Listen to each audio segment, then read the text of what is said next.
And now it's time for Eufaula High School football with Doug Applin, Keith Bryant, John Wayne Robinson, and Jimmy Simmons. Good evening, everyone, from Tiger Stadium in Eufaula, Alabama. Beautiful night for football. A little warm, but no rain in the forecast at all as the Tigers host the Carroll High School Eagles in a Region Number 2 Class 5A match here. It's homecoming, so the Tigers coming out tonight in all red. It's Paint the Town Red night here in Eufaula. And Tigers looking for a good game tonight and hope to turn around the homestand here. The Tigers have yet to win a game here at home, dropping the first one, of course, to Booker T. Washington. And then 2 weeks ago on Saturday, the Catholic of Montgomery Knights, formidable opponent are the Catholic Knights. But the Tigers victorious last week in Headland. Very good game for the Tigers. They won 34-6, led 34-0. Really had a good game defensively and offensively. It was Jalen Wright stepping in at quarterback for the Tigers. For Ty McCoy, he'll actually get the start again tonight as he had an outstanding game, over 100 yards through the air and on the ground. So Carroll comes in tonight 0-4 on the season. They lost last week to Charles Henderson. Also on Saturday, they lost 29-8. Elsewhere around the region last week, it was Andalusia over Greenville 26-24. Greenville actually led that game 24-12 at halftime. It was Andalusia's homecoming, so maybe that played into that. But Andalusia came back, scored 14 unanswered points to take a 26-24 victory over Greenville. Catholic played outside of region play last week, and they were victorious over Pensacola Catholic 28-14. Last year, this game was a shootout down in Ozark as the Tigers narrowly escaped with a 38-37 victory over Carroll. Eufaula has had the better of this series over the years. If you go back 25 years, over the last 25 years, of course, these teams have not played every season. Four seasons, of course. Eufaula was playing in 6A. So these teams have played 19 times over the last 25 years, with Eufaula being victorious 17 of those years. But Carroll was victorious in back-to-back seasons in 16 and 17. It seems like that's been the way it's gone over the years. They won 2 games in 16 and 17. If you go all the way back, the victory before that was in 1998 and 97. They had back-to-back victories over Eufaula. So their victories have kind of come in pairs when they have defeated Eufaula. They tend to follow it up the following year. But this has been a competitive game over the years. Not so much of late. Well, it was last year, but 2 years ago when the Eagles came to Eufaula, it was a 44-19 victory for the Tigers. It was 40-8 the year before that, 50-7 the year before that. So, but if you go back to the mid-2000s when Ronnie Cottrell was in Ozark, it was fairly competitive during that time, 14-10 in 2004. Of course, 38-19. The Tigers opened it up in 05 and won by a comfortable margin. But traditionally, it's been a competitive game between these two, even when Carroll's down. So the Tigers can't let homecoming distract them tonight. They need to go out and take care of business and run their region record of 2-1. They are 1-1 coming into this night tonight in region play. Looking around the region, leading the way, of course, is Montgomery Catholic. They're 4-0 overall, but only 1-0 in region play. Charles Henderson 3-1 overall, 2-0 in region play. Andalusia 2-2. They're up their first 2 games, but they've won their last 2. They're 2-0 in region play. Then comes Eufaula, 1-1 overall, 2-2 in region play, and then you have Greenville at 2-2 overall, but 0-2 in region play. Headland 2-2 overall, 0-2 in region play, and then rounding out the region is Carroll, of course, 0-4, 0-1 in region play. Only the second region game of the year for Carroll tonight as they come in here. Carroll brings in a strong arm quarterback. It is Holden Pollock. Don't have a size on him, but he is a junior. He's a transfer from Enterprise. Very strong arm for them. They have a couple of dangerous wide receivers. His favorite targets will be Jalen Roberts. He is a senior wide receiver, and Jacaden Vincent a junior wide receiver. So we are counting on the kickoff between the Tigers and the Eagles. As we said, Eufaula 2-2 overall in the season. Just to recap, it was last week 34-7, 34-6. The Tigers victorious over Headland. The week before, of course, Catholic came in here and blanked the Tigers. The week before that, on the road, the Tigers really looked good against Russell County as they won 34-21. Russell County turned around last week. I'm sorry, the week after that, they ended up defeating Wetumpka. A good victory for Russell County, and I believe the Warriors were off last week. But let's check and see what the situation was last week for Russell County. Russell County last week, they actually won last week big over Percy Julian out of Montgomery, 49-19. So Russell County Warriors 3-1 on the season. Their only loss being that second week contest with Eufaula. One common opponent between Carroll and Eufaula on the season, and that is Russell County. Carroll opened the season on the road at Russell County the week before the Tigers played them, and they lost 32-0. Eufaula, of course, came back the next week, defeated Russell County 34-21. Looking at the rest of Carroll's schedule in the year, they after Carroll they went to Rehoboth. Actually, they have not played a home game yet. All their games have been on the road so far, as they did an extensive remodel of their stadium. They have field turf down there at Carroll now. They have moved the home side to the visiting side. So next year when the Tigers go down there, the visiting side will be on the old home side. They tore down the old press box. They're supposed to be building a new visiting press box on the old home side. But new goalpost for Carroll is they torn down the short goalpost to put up tall goalposts. But second week they went to Rehoboth. They lost 33-8. Then the next week they went to Elmore County, lost 31-7. And then last week, of course, we said at Charles Henderson 29-8. So far, Carroll has only put up the most points they've scored in any one game has been a touchdown, 8, 7, and 8. And of course, shut out at Russell County. So they have struggled somewhat offensively so far this season. And with the strong arm quarterbacks, certainly hope that the timing doesn't find itself tonight against the Tigers, because they're certainly capable through the air. But it's going to be the best effort of the season last week for the Tiger defense. As Coach Jernigan said last night, they held the Rams without a first down until late into that game. And of course, the only touchdown that Headland scored in that game was late inside the last 2 minutes in that game, as the Tigers got out of there with a comfortable victory. But Doug, important game for the Tigers, because it's the game we've got tonight. Tigers can move into the plus column both in the region and overall. Both 3-2 and 2-1 with a victory here tonight. Yeah, this is one of those games. You got to come in, you got to take care of business. I know it's homecoming, but if you don't, boy, that makes things tough, real tough. It's uphill. You got to take care of the ones like this, or you'll be on the outside looking in when it's all said and done. If you're just joining us, we got game clock says 21 minutes and 40 seconds before kickoff, so be sure to go on and pull up the comments, comment Mid-South Bank, and if the Tigers return the opening kickoff or the second half kickoff, whichever one they return, Mid-South Bank will put you in a drawing of everybody that commented Mid-South Bank on the comments before the kickoff, and you'll be in a drawing for $100. So be sure to do that when you got a minute. And this is an important game because, as we said, Carroll's only played one region game on the season so far. They are 0-1. Headland was a playoff. They were a playoff team last year. Headland was a playoff team. Carroll was actually a quarterfinal playoff team last year. They made the third round of the playoffs. I'm sorry, Headland did. I'm sorry, Carroll did not. But they were a playoff team last year. Headland was a playoff team last year. They're both sitting without a region win so far. Of course, Eufaula state semifinals last year. They're at 1-1. And then you've got Charles Henderson and Andalusian Catholic. 6 teams that made the playoffs last year. When you started the year, this looked like a very, very tough region. Right now, Catholic looks like the class of the league so far. Well, it does, but, Carroll's there's one thing, Keith, that really came to light this week.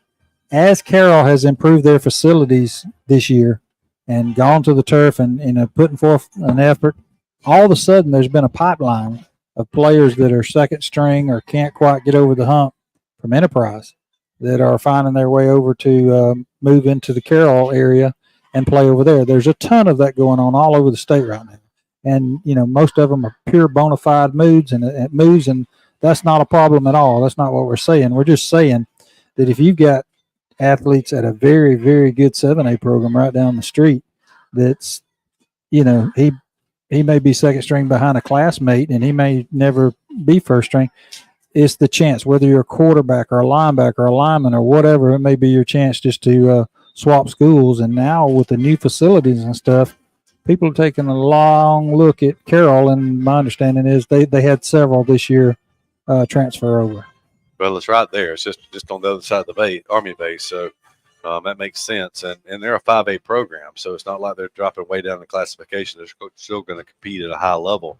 Still a lot of eyes on them at a 5A level. That's right. So yeah, that's a good point. Something I had not considered, but they upgraded the school. I'm not sure if the entire school is new, but the school. When you ride by, the school is very impressive now. It's they've done a great job. Of course, Gertman that was here is a superintendent down there now, and he went down there and just continued to improve facilities. They had a great plan, and I was through there Sunday and rode by, and kind of that side street on the north side, I guess it is more or less the front of the school now. It doesn't face the old Dairy Queen that was there for years and years so much, and it's impressive when you drive up to it. They've come a long way. A lot of times you'll see a facility that they redo, and it's still got the same look from 40 years ago. Carroll just done a good job with theirs. Yeah, so Carroll has their homecoming next week. It'll be their first home game of the year. They host Pike County, who is off tonight. Pike County 1-2 on the season, and they will be playing the Carroll Eagles next week. So their only region game was obviously last week, and it was a Saturday game. They got bounced around. My understanding was there was some kind of conflict. They didn't inform the officials, and it was too late to get officials when they caught it. So that's what I was told why they had to play on a Saturday. But, Keith, as we talked about off air, and I don't know if anybody got to see that game, I went over there. Jarrell was over there. There was a couple of key plays in that game. One, it was at Veterans Stadium, so it was at home for Charles Henderson. There was a fair catch called for by Carroll early in that game, and they ran into the guy when he obviously called a fair catch, and they swiped the ball out of his hand when he caught it. And the flag came out. We thought was going to be, running into the receiver. And no, they covered the ball laying right next to him and actually picked it up and took it in the end zone for a score. And that there was a lot of fussing about that, but not long after, I think it was 13-0 during that game, Carroll was driving again. They had a couple of turnovers. They had some good drives earlier. Their quarterback has a very strong arm. They were going into the end zone and threw about a 25-30-yard pass, and the receiver for Carroll was behind Charles Henderson guy. He was running away and caught the ball over his head. Did a great job, made a great interception. But he caught it at the 1 going into the end zone. He went into the end zone, and the Carroll guy was still behind him, didn't have his hands on him or anything. And the Charles Henderson guy gave himself up, slid down. So we're thinking, okay, that's a great interception. It'll come out to the 20-yard line. Well, they marked the ball at the 1 and said that's where he intercepted it. And, his momentum was wide open. They were running full steam when he went into the end zone. Carroll questioned it, but, Charles Henderson quickly got out there, ran a play. They ran a 2-yard play off their 1-yard line. And I don't even know why Charles Henderson coach didn't fuss about it. He should have got it at the 20 and the way you look at it. But the next play was a 97-yard pass play for a touchdown, and that really broke that game open. It was a close game until that happened, and then it was just, one of those days for Carroll after that. I was keeping an eye on that game, and it was close.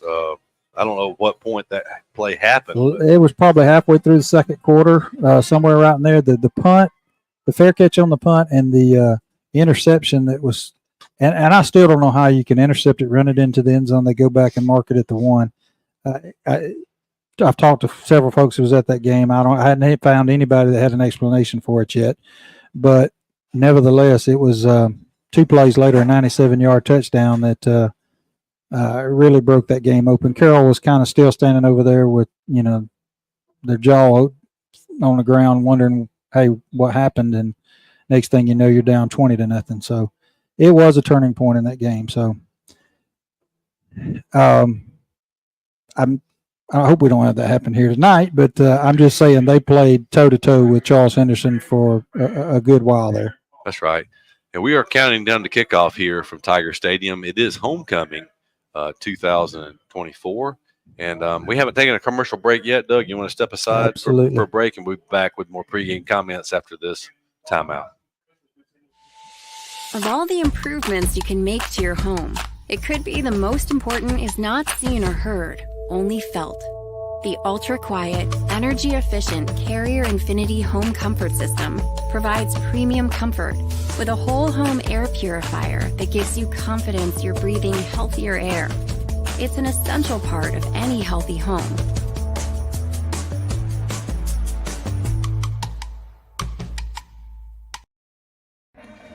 Good call or bad call, officials always have the final say in sports. And at Alpha Insurance, we know it's important for you to have the final say on the insurance plan we build for you. You'll have peace of mind knowing we will work hard to get you the lowest rates and best discounts available.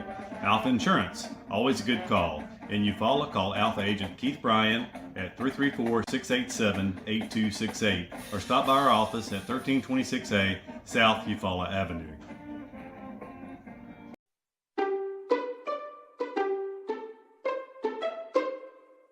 Hey Tiger fans, Daniel Pulley here, your local Chick-fil-A Eufaula owner-operator. We are proud to be the official sponsor for the Eufaula Tiger Coaches Show. Be sure to join us for the live show every Thursday night at 6 p.m. Our incredible team is ready to serve you. And don't forget, eat more chicken. Precision Body Works is a state-of-the-art collision facility dedicated to providing customers with outstanding service and a quality repair experience. We have been serving Eufaula and the surrounding areas for over 20 years and have earned a reputation as being a premier collision repair center. Precision Body Works uses environmentally friendly PPG water-based paint and also offers 24-hour record service as well as top-of-the-line accessories from such brands as Cam Locker, Ranch Hand, Retrax, Weston, and WeatherTech. We are located at 1210 North Eufaula Avenue or call us at 334-687-4700. When it's football time, we at First Franklin Financial are big fans of our local teams, just like you. We've been part of the community for over 75 years, and when you need money for repairs or emergencies, we'll help you play offense. We offer fixed-rate loans up to $15,000 with easy payment plans and fast approvals. Visit 1ffc.com to find the location near you. Legal, all loan terms and applicable APRs depend on meeting our underwriting and income criteria for the loan size requested and may require collateral. Georgia Residential Mortgage License number 5656.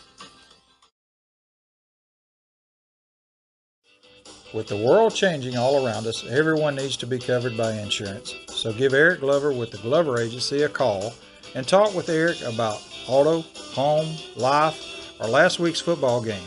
Whatever your insurance needs, let Eric talk to you about being covered. The Glover Agency is located at 145 East Broad Street, Eufaula, Alabama. Call 334-687-0358.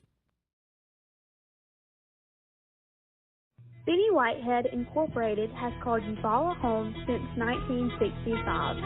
Today, the family-owned business owns and operates 119 tractors and trailers and employs over 150 people. Benny Whitehead is nationally known as a leader in safety and keeping the air clean and fuel consumption low. Benny Whitehead Incorporated loves Eufaula and would like to wish Lakeside and Eufaula safe and successful. The family at Impressive Collision Center has been in business since 1940. That's impressive. Your transportation is one of the largest investments you have, so keep it looking new at Impressive. From a major crash to a small dent, Impressive can help. Now impressive. They work closely with all insurance companies and give you a great price on your minor mishaps. Wow, impressive. And don't forget to check out all the accessories from install winches, brush guards, and bed covers. Impressive. Give them a call. Impressive Collision Center, 317 South Eufaula Avenue, 334-687-4400. Back at Tiger Stadium where Coach Smith is on the field, and they were recognizing the 1994 state champion girls basketball team. So looking down there, unfortunately, I can't call their names by memory. But you've got Carla Douglas should be in there. You got Trish Lawrence, Nancy Evans. Yeah, she came all the way from like Idaho or somewhere. And I'm sure I should know some of the other names, but that's 3 of them. You remember back then, Smitty didn't have but about 7 or 8 girls, and he'd rotate them in and out. He didn't have a lot on the bench, but they were very good. That's right. Of course, if we listen, we might. But of course, they are going to recognize. I guess they'll recognize the homecoming court at halftime. The band's been playing before the game here because they will not be doing their normal halftime performance. Felicia Foley, Tanya Riley, Sonia Johnson, Tasha Williams. Yeah, some of the rest of them are not here, but I missed some of those names. But it is homecoming. And Nancy Edwards. I'm sorry. I might have said Nancy Evans. Nancy Edwards. Nancy Edwards. That's right. Is Nancy down there? Yeah. Yeah, Tanya Hunter. She's Tanya Jackson. She's a Hunter now, but she's her daughter plays at Auburn. She's a coach at Hewitt Trustful. Okay. I think that's Nancy all the way to the right, isn't it? I think so. Her hair is shorter than last time Nancy I saw her. But battled some health issues. That's right. Now, she was living up around Montgomery last time I had. Actually, she lives here, but she was working in Russell County school system for a little while. But I think she's a principal or something here in our administration. I may be wrong. Yeah, not sure, but it is shaping up for a good night for high school football. I guess we could, when we got a moment, we could get down to John Wayne and see how the field conditions look from his vantage point. Take it away, John Wayne. Maybe you can hear me. My signal's already coming and going. That's why I walked down to this end. But this field is in immaculate shape. It ought to be no problem at all for the Tigers' offense and defense to get super quick cuts. I mean, this field, it's immaculate. Yeah, we were talking to the Carroll people before we came on the air. They were how good the field looked. You know, they went to field turf, and the one thing they were talking about, the field was so high, it retains heat, and so that's one advantage of having a natural grass surface is not having to deal with that heat buildup. Well, Doug, I guess that's it from John Wayne, and I guess while we have a moment, we will step aside and pay a few more bills, and be back with more pregame comments after this commercial break. Somebody cannot come to us, we go to them. It's something that we do on a regular basis, something we don't mind doing, and we work on a contingency basis. No one has to pay us any money up front. They do not have to pay us unless we collect for them. Unless we are successful in resolving their case through a settlement or through trial. They don't have to pay us any money unless we get favorable results for them. If you're hurt in a car wreck, call Penn and Seaborn. It won't cost you anything to see if we can help. No representation is made that the quality of the legal services to be performed is greater than the quality of legal services performed by other lawyers.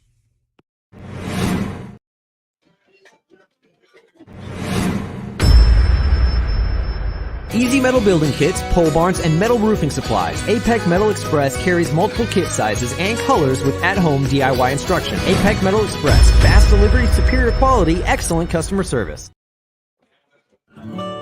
At Mid-South Bank, we pride ourselves on being the friendliest and most helpful bank in town. For over 100 years, we've been helping families prosper and helping businesses grow. Mid-South Bank is a local bank with local people making local decisions. We're a community bank who will always be there when you need us. Whatever banking services you need, we're here to help. Visit us today or online at bankmidsouth.com. Equal housing lender, member FDIC. At Glover Funeral Home, family means everything. Owned and operated by Kendall and Caroline Hanahan Glover. We live by our motto, our family serving your family. We treat each family we serve as one of our own, providing care and support during your time of need. Our dedicated staff is available 24/7 by email, phone, or in person. When you need us most, Glover Funeral Home is here for you because family always comes first. In 1983, the first mobile phone was introduced to the public by the Motorola Company, and that was the same year Pam Freeman started her State Farm business. For 40 years, both have saved time and money. Whether it's auto, homeowners, condo renters, personal articles, business, life, or health, Pam Freeman State Farm has been there for you. Call Pam's office and let Kathy Bennett help you with all your quotes and needs. You won't find a more helpful staff anywhere. Come by and see them at 322 East Barber Street in Eufaula or call 687-7034. Hello, I'm Matt Aver, the new pastor of First United Methodist right here in Eufaula. We'd love for you to join us on Sundays at 10 for worship. We also have Sunday school at 8:45. You can check us out on our social media or our website. We look forward to seeing you. Go Tigers.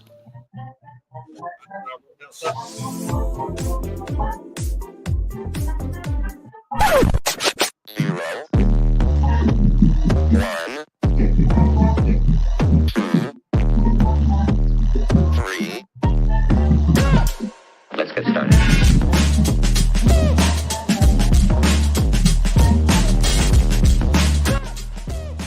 Now that we have your attention, call Lauren Streeter with Lake Home Realty for all of your real estate needs. Don't suffer in the summer heat. Benefield's Heating and Cooling in Eufaula has you covered. Locally owned and operated, licensed and bonded, we're your trusted Bryant Factory authorized dealer. And just like Bryant says, we service everything we sell. So stay cool all summer long with Benefield's Heating and Cooling. Call 334-695-8039 today and be a cool cat this season. Stephen W. Bryan, candidate for Barber County Commission, District 2, is a big supporter of Eufaula Tiger football. Stephen lives, works, worships, and shops in our county, and his motto is, I am here. He plans to be accessible to the people of his district and will share his personal email and phone numbers. Stephen says, I ultimately will answer my God for the choices I make and take that seriously. I will be teachable, respectful, genuine, a man of integrity, and above board in every decision I make for the betterment of the whole of Barber County. Paid for by the Friends of Stephen W. Bryan for County Commission. Spectra Care wants to remind you it's always the right time to talk with children and teens in your life about the dangers of substance and alcohol abuse. Tackle those tough conversations about underage drinking and substance use head on with the young people you care about. Talk. They hear you.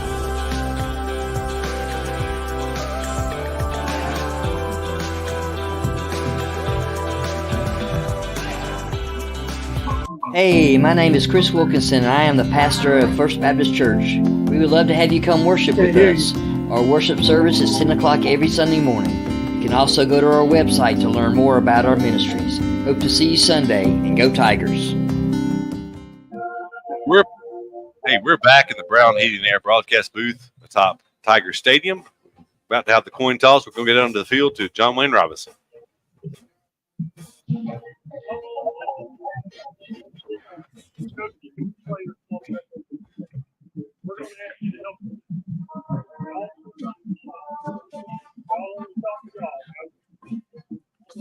While we wait on John Wayne, we'll go over the Eufaula captains. It's John Allen, a defensive back, a senior.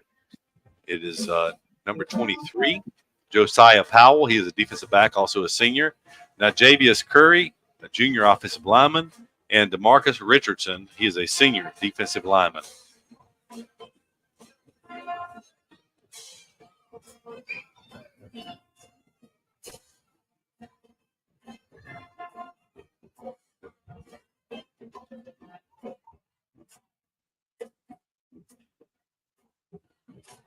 Here's the coin toss. They're looking at Carroll, so we'll let John Wayne tell us from here. I don't know if John Wayne can hear us. I don't know either. We can't hear him. He just connected again, so let's see what we got. Let's try it again. All right. Try now, John Wayne. Ozark won the toss. They called heads and won the toss. They deferred to the second half. So the Tigers should be coming out on offense. All right. Thank you, John Wayne. So you better get in your Mid-South Bank comment if you want to be eligible for the money if the Tigers return a kickoff all the way back. Yeah, remember to comment Mid-South Bank under the Eufaula Tiger football broadcast Facebook feed. Of course, the rules everyone's familiar with now, but if the Tigers return this opening kickoff for a touchdown, there'll be a drawing of everyone who entered by comment Mid-South Bank. We are just moments away. It is 7 o'clock on the dot here in Eufaula, but neither team has made their way onto the field. The scoreboard clock just went to 0. And, normally the visiting team runs out first. It's kind of a stalemate right now. There goes Carroll as they break their banner on the far end there in black pants, white jerseys, red numerals, white headgear. The red numerals trimmed in black. Eufaula all red tonight, red pants, red jerseys, red helmets, all trimmed in white tonight. Here come the Tigers to the sideline. Would it help for you to see it? It will be that Tiger offense we'll see to begin with tonight. Of course, led tonight by Jalen Wright, number 1, the junior listed as a running back on the roster. He will get the first start of his career here at home. Wright really looked good last week, Doug, against Headland. He had a 62-yard run that looked like it should have been 63. He ended up into the end zone. They marked him down at the 1, and Tigers scored on the next play. But he also had a 57-yard touchdown pass to Bernie Smith. Bernie Smith, his first touchdown that I recall as a Tiger, his first year playing for the Tigers this year, as Coach Jernigan talked about on the coaches show last night. Bernie Smith, a basketball player, he's a senior. His first year playing football, he has really come on, had a great game last week at Headland. But neither team has made their way on the field yet. I don't know what they're waiting on. I don't even see. I hear a bunch of whistles too, so they're calling for them, but nobody's got out there. So the Tigers will be with their backs to the north end zone. They'll be moved from left to right as we view the field here from Tiger Stadium. Dropping back deep will be Torian Slaughter, along with Zakai Steele. Steele has been a dangerous return man for the Tigers over the last couple of seasons.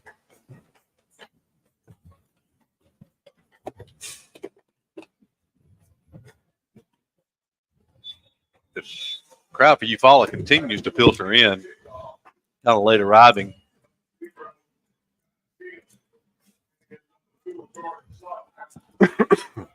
Number 40 will kick the ball off for Carroll. Cameron Buchanan. Ball's in the air. It's going to go down at the 5. It goes down, and it makes it into the end zone only about 1.5 yards deep. Torian Slaughter was tracking that ball, hoping it would go in the end zone, but it finally did. So it'll be 1st and 10 for the Tigers from the 20-yard line.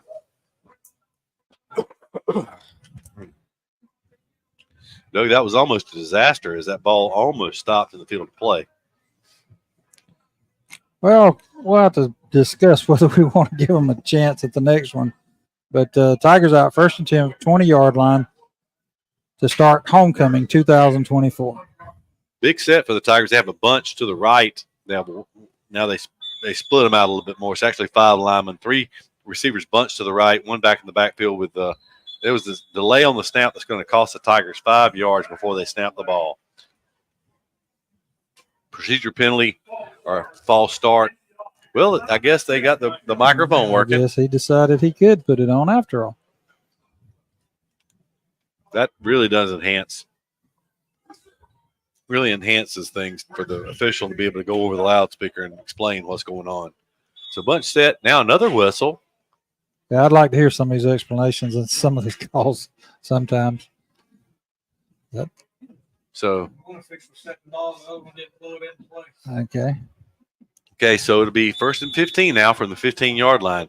Bunch set to the right, 1 receiver split to the left. Of this is Zakai Steele, who is single receiver. Now they're going to shift. No, it's Zakai Steele.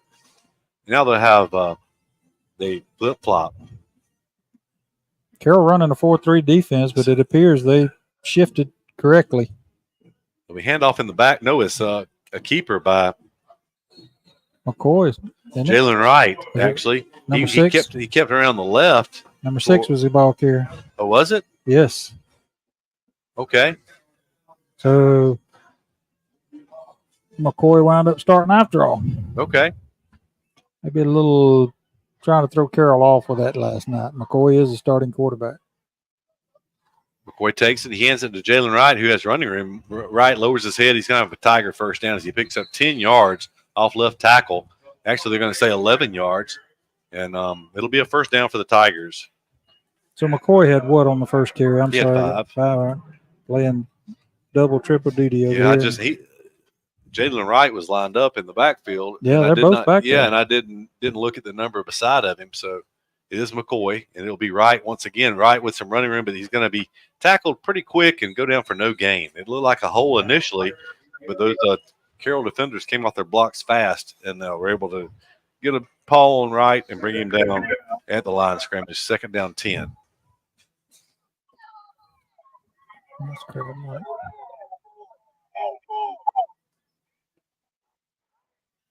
We'll have to get John Wayne to ask Coach at halftime about the change. There's a flock of geese just flew low over the stadium. McCoy's going to keep it. Slow development. He does break a tackle in the backfield. He breaks another tackle. He's going to have a first down as he scampers out of bounds around the 44-yard line. Give him 13 on a nice run. He took a little while to develop that time until he had to break a tackle in the backfield. But once he did that, he got past the line of scrimmage and picked up a nice gain of 13 for the Tigers. Their second first down on this initial possession. They overcame a false start penalty to begin with. It's 10:30 and counting here in the first quarter. 2 first downs already for the Tigers. Quick pass out to Zakai Steele on the left flat. He's going to pick up a first down. He's into Carroll Eagle territory. He's going to be spun down finally at the 40-yard line. That's a gain of 16 for Zakai Steele on the completion from Ty McCoy. So the Tiger offense is hitting on all cylinders right now. 16 through the air to go with 29 on the ground so far.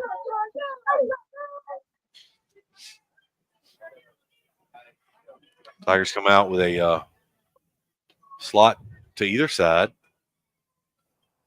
I'll send Steele in motion now. And there's going to be another false start penalty as the Tigers look like they were pulling linemen from the left side coming to the right. They left a count early, so that's going to be another 5-yard penalty against the Tigers.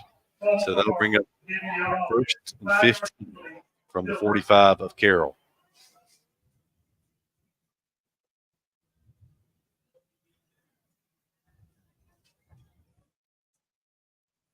That's going to drive the coaches crazy. That's the kind of stuff you see first and second game. But 2 on the first series will be addressed, I'm sure, when they come to the sideline. Trip receivers to the left, the short side of the field. McCoy calls for and takes a snap. Going to hand it to Wright. There's penetration in the backfield, but good individual effort by Wright. He picks up the 5 yards that they lost on the penalty. That'll bring up a 2nd and 10 from just inside the 40-yard line. He actually picked up just a little more than 5, but yeah, call it 6 actually. From where the yard lines are marked, it's going to be. I don't know if our left side actually pulled or what, but the 2 defenders on the right side of the Carroll defense was in the backfield as fast as the ball was that time. So maybe miscommunication or something for them to get it back there that fast. There's a lot of shifting around the receivers, but I don't know if that's by design or not. Oh, they were way offsides. And they was going to blow it dead because he had such a head start. But linebacker walked up right over the center and shot the gap about a half second too quick. The shift is by design, Keith. It is? Okay. Yeah, they saved it for later in the season. Usually at the high school level, a lot of times you'll see shifts. They'll try to get a mismatch with personnel, and you see high schools don't. It's a quick pop to Torian Slaughter in the open field. Slaughter at the 20. Going to be tackled at the 18-yard line, but that's a 16 yards. Actually, they're going to mark him at the 17, it looks like. So that's going to be 17 yards on that completion. So McCoy's come out. He's 2 for 2 for 33 yards already on this possession, and that was Slaughter's first reception of the night. 1st and 10 from the 17-yard line of Carroll. First possession of the night for either team. Eufaula is marching down. That's their 4th first down of this possession. Going to throw another quick pass. Complete to Zakai Steele. He's going to walk into the end zone. He got hit late. That should draw a flag. He reached for it, but didn't throw it.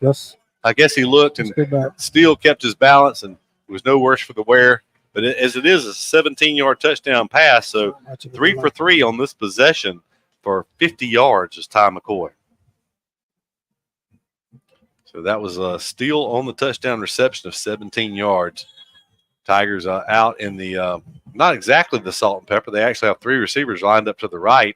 They have the rest of them lined up to the left, the center, and the holder, Ben Jackson. They will shift in to kick, as Carroll did a pretty good job of covering that up. So this will be the R.W. Wingate extra point. There's a snap. Placement, the kick is up, and that kick is good.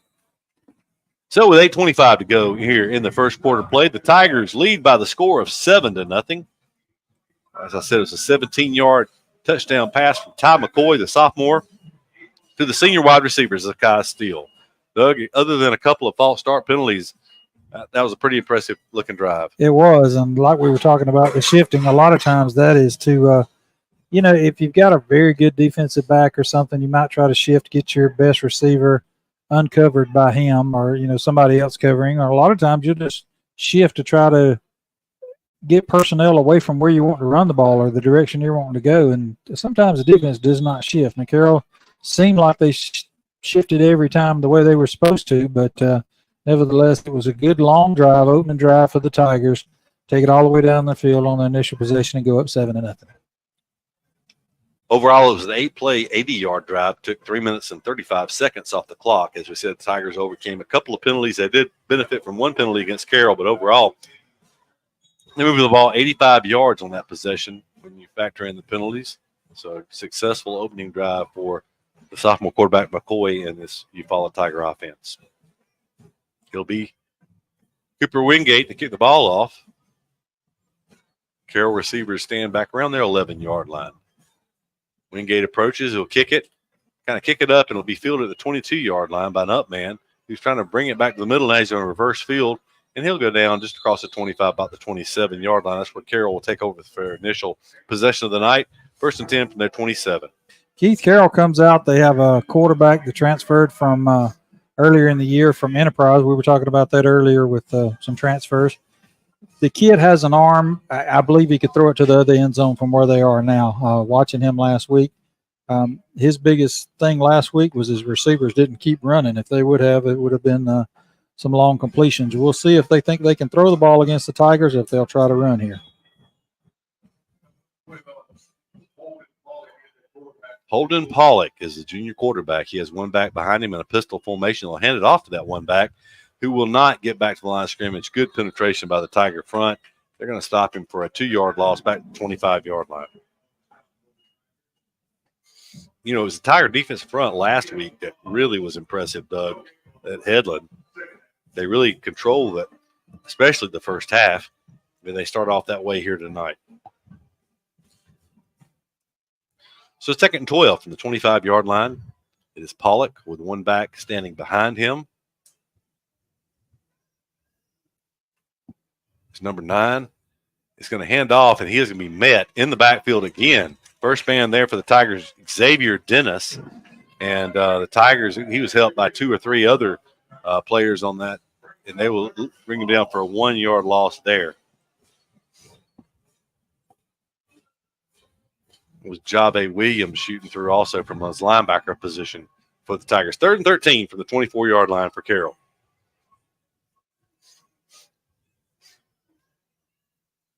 It's not October yet, but the PA announcer playing the Halloween music here. Pollock going to throw. He throws a nice pass. It's complete. Missed tackle. It's going to be a 1st down and more. Going to be finally taken out of bounds at the 45-yard line. That'll be a gain of 21 on the play.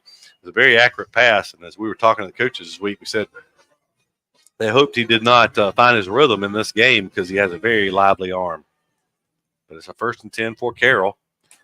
Headland had some success late in the game when they tried to throw against the Tigers, so maybe a good time to work on it. That was a big 1st down on a 3rd and long.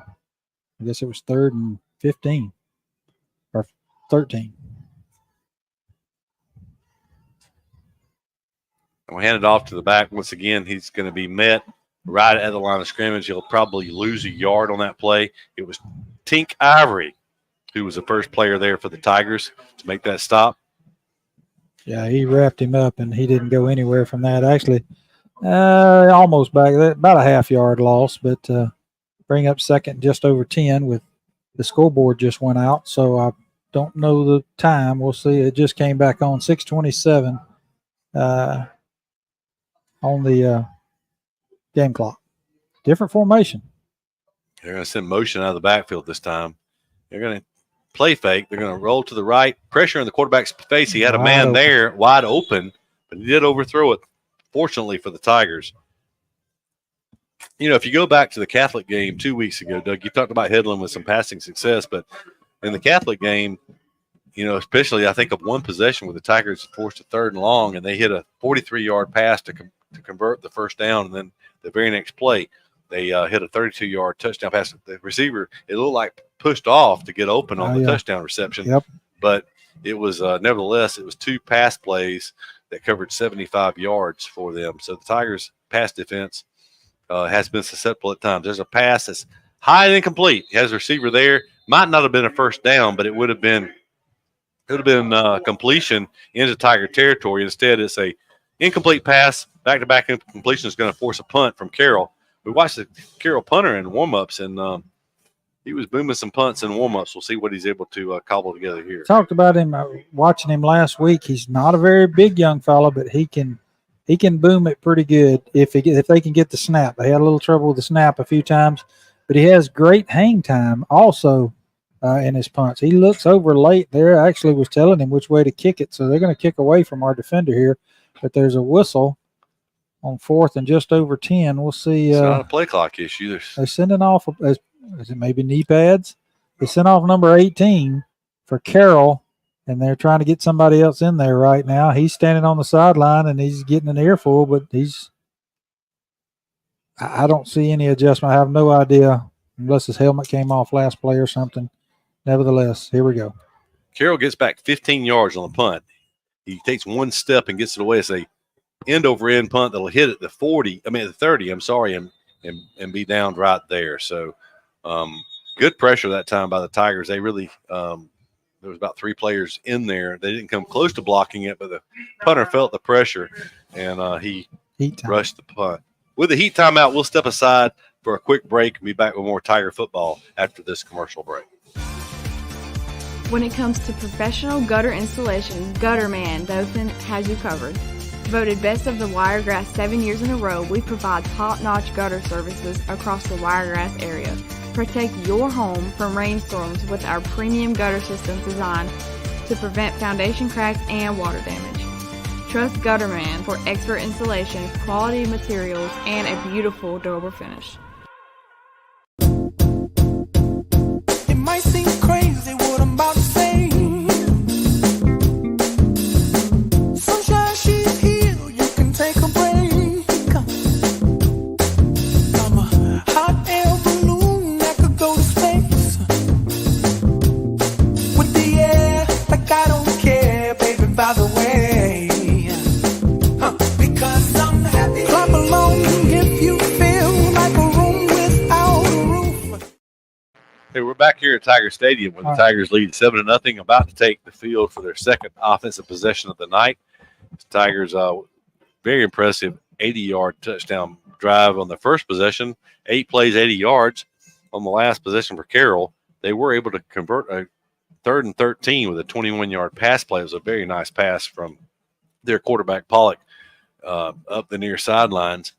But after that, they have rushed the ball so far 3 times for -4 yards. So the Tiger defensive front doing a great job picking up where they left off last week down at Headland. Don't know why they're having this extended heat timeout.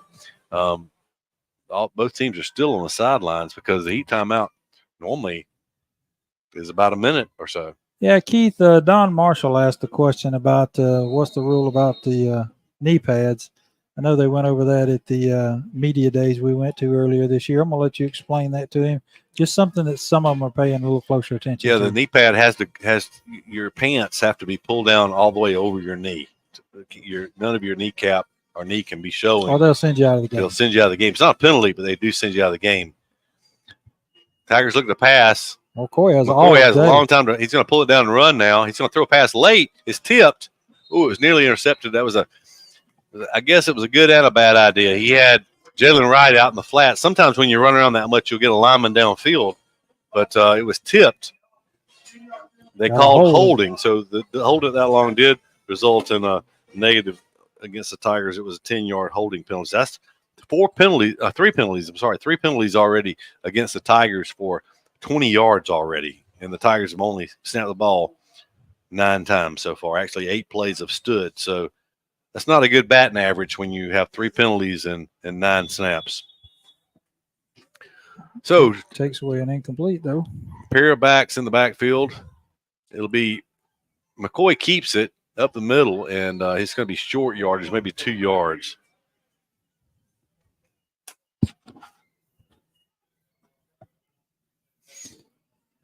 Not a lot happening there. It's going to bring up 2nd and 18 for the Tigers. 5 minutes and 27 seconds. Clock rolling to go here in the first quarter of play. Tigers did score on their opening possession and overcame a couple of penalties, but a big one here to overcome. Tigers spread out with 4 wide receivers this time. McCoy drops back from shotgun position. He's going to roll. He throws it. It's going to be nearly intercepted. He was trying to throw it on the run, rolling to his left, which is hard for a right-hander to do. He airmailed that ball over his intended receiver's head, and it hit a Carroll player who was coming up hard from the secondary, right in the numbers, and he was unable to come up with it. It deflected up in the air, incomplete. So that is McCoy's first incompletion of the game. McCoy just checked out at quarterback, so look for Wright to receive this snap, I guess. 3rd and 18, tough situation for Wright to come in to take the snap at quarterback. Well, the play clock's down to under 10, and we're just now getting a play in. Not a place you necessarily want to burn a timeout either on 3rd and 18. 3, 2, he got it all. Snap it. McCoy drops back.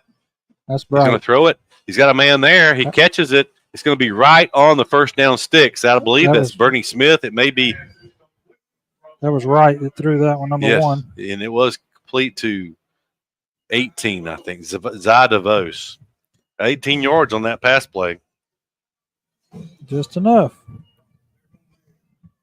Oh, okay. Well, we might be quick there. It should be. Sideline one against the defense. That should be a first. Yeah, they're moving the chains because it was 1st and 10. Well, no, it was a punt. So I started to say it was at 30, but it wasn't. 1st and 10 for the Tigers. The handoff is going to be Denard, who just lowers his head and goes forward for what he can get. He got up near the 45-yard line. I'll mark him just shy. So call it, they're going to mark it right. Call it 5 yards because it's right at the yard line, maybe 4 to 6 inches short. So the better part of 5 yards. 2nd down, a long 5 here is right. The junior is at quarterback now. He'll take the snap. He will hand it. It's going to be around the end. It's going to be Denard again, who will pick up a first down. He's going to be drugged down. And he gets up upset. I'm not sure if he was drugged down. Game. It looked like a horse collar. Horse collar, face mask, something. It was kind of odd the way he went down there. Let's see. He was not happy with it, the big sophomore. I missed it. So the Tigers have picked up 33 yards on their last 3 plays. 1st and 10 from the 45. That was 10 yards, 10 more yards. 10 yards. 15.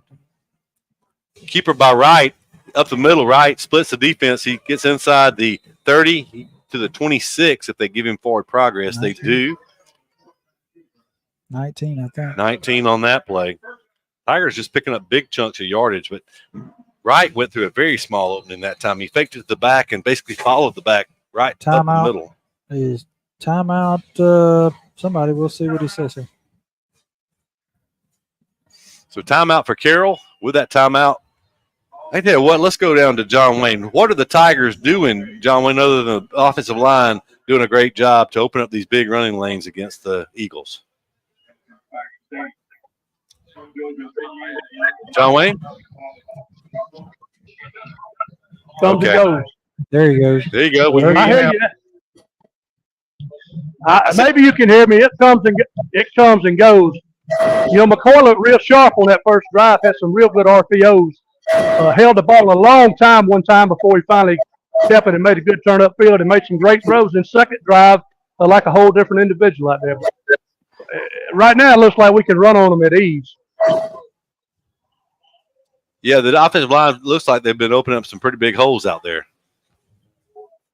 Yeah, the offensive line's been doing a lot of moving, and, you know, I'm already seeing some Eagles with their hands on their knees and hands on their hips, so fatigue may come into play here before the halftime ever gets here. That's right. Well, appreciate it. Appreciate it, John Wayne. We're having a little trouble connecting with him there on some things. We'll send him down a 10-4 hat. Maybe that'll help out. That's right. First and 10 from the 26-yard line. Wright has two backs in the backfield with him, Torian Slaughter and Perry Denard. They'll stay in that formation. It'll be Wright keeping it. He faked it. He'll keep it up the middle. He's going to break two tackles, take it inside the 20.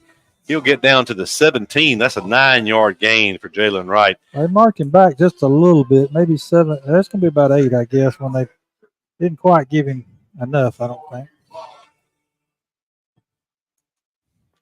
So call it 8 on that game, almost 9. First down would come between the 25 and 26-yard line. McCoy back in. They hand it to Zakai Steele. It's actually a speed sweep as he handed it off, not a passing play. Zakai Steele's already scored one touchdown tonight. He was reaching that ball out, trying to reach it over the goal line, but he did not make it. He's going to be down inside the 2, near the 1. It's going to be about a 16-yard. We'll see where they spot it down. We can't tell on the far side of the field yet. It was either a 15 or 16-yard run that time for Zakai Steele. That's a new development this week. You say 16? Yes, it's a 16. They've got it first and goal from the 1-yard line.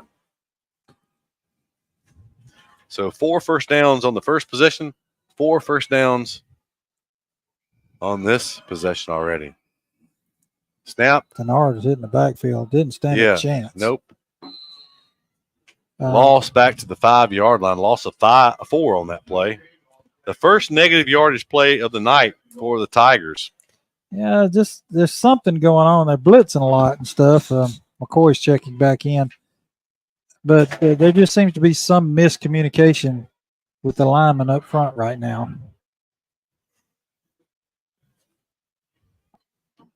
So McCoy is in. It'll be Jalen Wright and McCoy and Torian Slaughter in the backfield. Basically a T formation without the quarterback under center. Oh, the ball's on the ground. It looks like Carroll may have recovered it. A Tiger dove in late. They are signaling third down. So the Tigers, somebody got in under that pile to recover that fumble. Actually looked like Jalen Wright might have shot forward, but that's another 2-yard loss. So the Tigers had first and goal from the 1. And Doug, some of your old traditionalists would say, if you got under center around a quarterback sneak there, your odds are a lot better. Coach George Cochran back in the day, that's definitely what would have happened is it would have been quarterback sneak, quarterback sneak, quarterback sneak. You don't risk walking away from the line of scrimmage with the ball. You don't risk a bad handoff like we just saw there. And here we are, third and goal from the 7 after first and goal from the 1. Tigers going to throw a pass. It's going to be complete. Zakai Steele with his second touchdown reception of this first quarter. And with 1:08 to go in the first quarter, the Tigers now lead 13 to nothing with the R.W. Wingate point after touchdown forthcoming.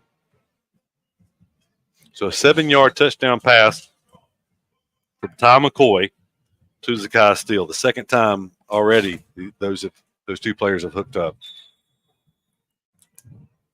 Carroll's not covering this spread extra point as well this time. Now they finally shift out late, but the Tigers will shift in to kick the extra point. Keith, I'm going to let you keep it here. I got to check.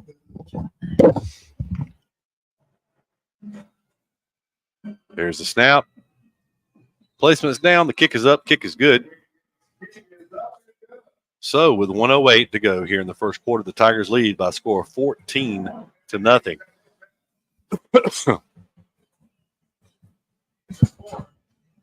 Calling the game here from the Brown Hegan Air broadcast booth at Tiger Stadium. Homecoming 2024. Paint the town red night. The Tigers so far have taken care of business, looking for their second regional win of the year, leading the Carroll Eagles 14-0. Jimmy, a couple of nice-looking drives for the Tigers, overcoming penalties on both drives. They had 10 yards of penalties on the first possession, 10 yards of penalties on that possession, but they ultimately finished in the end zone on both. Yeah, the Tigers, Jarrell's alluded to it several times, we're very athletic. not a traditional Tiger team, overly big or super powerful, but just really athletic. And I think sometimes we try to do too much, like we saw down there on the end zone. Instead of just powering it in, we try to be in the shotgun and doing a mesh handoff down there on the one. It just kind of, a lot of people say they were trying to get too cute, but that's just who they are. So right.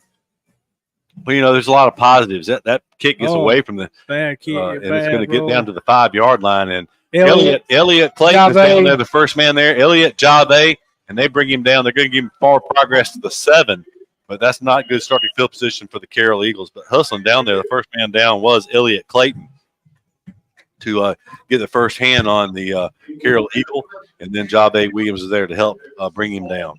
I never saw him get to the 7, but they gave him forward progress to the 7. Yeah, that's one of those things we'll have to deal with. That's not a problem. I don't think it's going to make any difference in the grand scheme. Elliott got a hand on him there to begin with, and then had help from Jave, and they spotted down Carroll at the 7-yard line. Eventually, Carroll's going to go away from these runs, and they're going to start throwing the ball. And they do it here. Rolling out to his right, going to throw it down there. Had the man there. It was a laser shot, maybe a little too hard, unable to be corralled by number 7 for Carroll. He was open. Zacaden Vincent, we highlighted him in the pregame. It's incomplete. It'll be 2nd down and 10. I understand there's a homecoming dance tonight. Yeah, I've heard there's going to be a couple of different things. They got the alumni weekend going on at the community center, and then you're going to have the homecoming dance for the current students. So where will that dance be held? I have no idea. I'm just curious. I guess at the high school. Back in the day, there used to be a group called the Youth Enterprisers that had dances at the old gymnasium on Sanford after every home game. Yeah. Yeah, they used to, and then several churches a few years later started the 5th quarter program where they would do that. And I think some of that stuff's kind of gone by the wayside, but I think some of them still do some things for the kids. So I know my son personally, after the games, a lot of times he just wants to go home and eat something and go to bed. So, well, you'd go home to take a shower, then go back to the dance. Yeah. So something I wanted to highlight on our extra points. We got a young long snapper, Reed Hinton's been doing a good job. I don't know, number 45. I don't know exactly what class he's in. I think he's a freshman, but he's doing a good job. Ball's coming out quick, getting back there, and I think they're trying to develop him into a long snapper. So what grade is he in? I think he's a freshman. I'm not sure. He's actually not on the roster that I have. So I think he's a freshman. Number 45, Reed Hinton's doing a good job learning how to long snap and getting the ball back there quick. People don't realize how important that job actually is. Handoff in the backfield with some running room this time. I say some running room. It's going to be a 5-yard gain or a 4-yard gain, but that's the first positive rush of the night for Carroll. First time he had broke the line of scrimmage without being tackled. So 3rd down 6 from about the 11-yard line, almost the 12.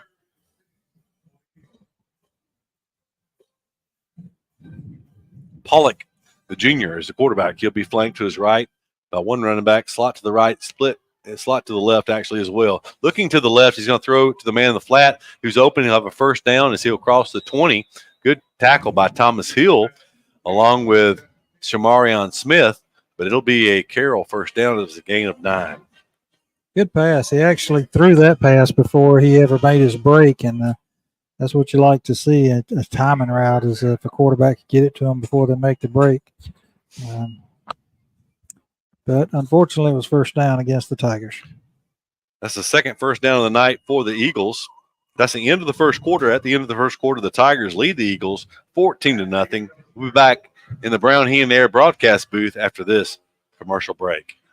Somebody cannot come to us, we go to them. It's something that we do on a regular basis, something we don't mind doing, and we work on a contingency basis. No one has to pay us any money up front. They do not have to pay us unless we collect for them, unless we are successful in resolving their case through a settlement or through trial. They don't have to pay us any money unless we get favorable results for them.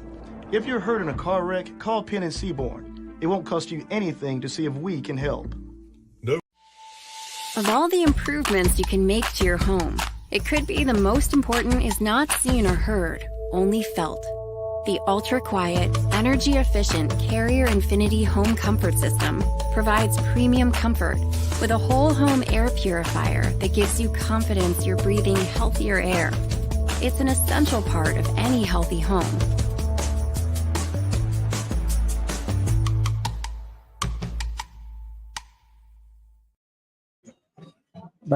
Back at Tiger Stadium, where the Tigers lead the Eagles by score 14-0, is Carroll's second possession of the night. They'll have a 1st and 10 from the 21-yard line. A nice 9-yard completion on the last play. Pollock with 2 completions for 30 yards so far on the night. He'll take a snap. He'll hand off to his running back who's trying to turn the corner. He will turn the corner around the right side. He'll pick up 6 yards. A late flag came in. Look for a potential hold. They maintained that block for a long time out here on the edge. We'll wait to see what they call. It is indeed. It's holding on against the offense. I don't know if you can hear it on the crowd mic, but Doug big in hand in the having the official mic. I like that. He's getting used to it. I'm not sure if he's done that before, but I think he kind of likes it too. It's a little hard to hear because the Carroll band came to play tonight. They hadn't sat down much at all since they've been here, but good job by them. But that's going to make things tough for Carroll. It'll be 1st and 20 now as that's marked off from the line of scrimmage.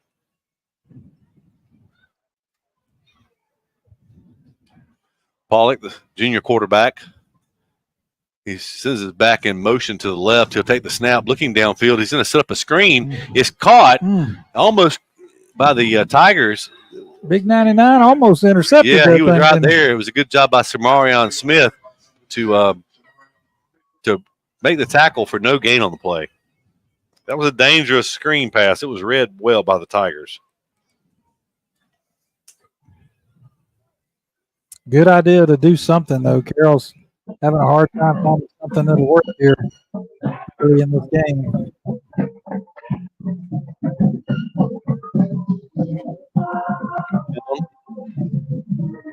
Long to go. In the second quarter, with Eufaula leading 14-0. Pollock rolling to his right. He's going to be pressured late. Ball! Drops the football. It's going to be ball. Dennis recovers it for the Tigers about the 2-yard line. It was Xavier Dennis who made the recovery. You know, I did not catch the number of the Tiger who got all the pressure. It looked like it was I have to put the binoculars on him. He was all over the quarterback. I believe it was big 95. Tink Ivory. He was right in the quarterback's. He was trying to avoid the sack and ended up fumbling the football and giving the Tiger offense the ball in great field position. They'll call it the 3-yard line. I don't know. We're just going to guess at about a 15-yard loss there, I guess, somewhere in that range, 10 to 15. Bringing in our power team, our heavy set slam team is what they call it. So I think they learned a lesson down here a minute ago and got too cute. So we'll see what happens. Yep. So we got the unbalanced line to the right. Wright and McCoy are in the backfield. And McCoy's going to shift out to the right. So basically a wildcat formation with Jalen Wright at quarterback from the 3-yard line. Unbalanced line to the right. He will take it. Ooh. The ball, a flag there was a whistle comes down. right before the snap. There was 3 seconds left on the play clock.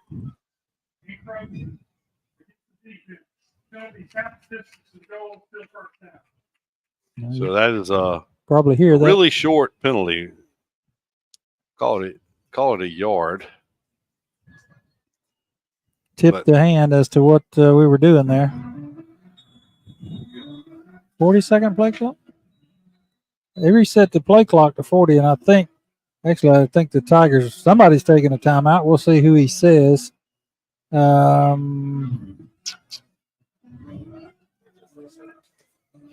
the play clock needed to go back to 25 now. I'm not sure. I don't think the official's sure. Now he's going to say he's got to cut his mic on. He wants to. We need to cut the music off to hear him. I don't think we can do them both at the same time. They timeout Eufaula. So we'll just keep it right here. We've gone this long, and where's John Wayne? Is he on that end? Or let's go to John Wayne wherever he is and see if he's got any updates on anything going on the sideline. John Wayne? Yeah, on that fumble, Eufaula defense did a great job of getting in, put his hand on the ball and knocked it out. And I just talked with a photographer down here. I don't know who recovered it because the ball never stopped rolling around. Nobody ever recovered it. He just blew the whistle and gave it to the Tigers. Also, I ran into the long snapper on my way down here. He is a 10th grader. He's a sophomore. Wow, a lot of pressure for a sophomore to go out there and snap long. You know, nobody pays any attention to who you are until you mess up as a long snapper. That's but you're glad you got one if you're I think he actually snaps on the field goals and point after touchdowns. I think unless they've made a change, I think it's Elliott Clayton on the punts. I'm not sure. We'll pay attention if the Tigers ever punt. So slam formation once again. Over the snap over Jalen Wright's head, he goes back and falls on it at the 18-yard line. A loss of 16 yards on that play. Whew, we got to quit talking about the snappers. That's jinxed them. 16-yard loss. That's just we've seen the Tigers with first and goal twice now and go backwards. So Ty McCoy back in at quarterback. Conventional formation is the second goal from the 17. McCoy takes it. He's looking to throw. He's going to be pressured. He's going to be sacked. Sacked back outside the 20, about the 24-yard line. So another 7-yard loss. So both times the Tigers had first and goal, Doug, it's been losses of yardage. The first time it was a loss of 4, then a loss of 2. This time it's 16-7. I don't know what it is this year either, Keith. Every time we seem to come out of a timeout, it's like we didn't take a timeout. I think we've got too many men on the – no, we don't. We do not have too many men on the field. McCoy's back in, but right. So is McCoy going to be at quarterback? I thought McCoy was coming out. McCoy takes it. He's going to throw a pass. He's got a man back there, but it's going to overthrow everyone. So now decision. It will be a 41-yard field goal from here after first and goal. First and goal from the 3-yard line. It's fourth and goal from the 24-yard line, and they do bring in Cooper Wingate. So this may not cost the Tigers anything in this game tonight other than either 7 or 4 points. But that's something you cannot do on the road at Greenville or on the road at Andalusia. Exactly. And I know that this is a good coaching moment. I'm sure they'll clean that up. Wingate. The R.W. Wingate. There you go. There's a kick by Wingate. It's a big leg into this kick, and that kick is no good, they say. I guess it was wide left, but he had plenty of leg on that kick. But missed 41-yard field goal, missed.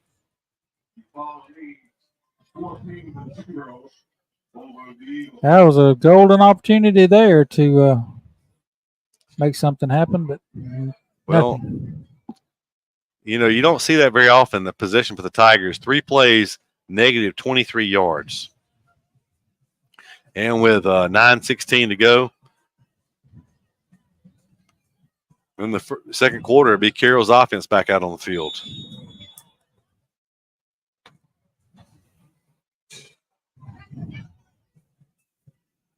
Pollock with the second chance here after the mistake. Doesn't cost them anything. They hand it off in the best run of the night as they cross the 25 up near the 29, call it 9 yards on that carry.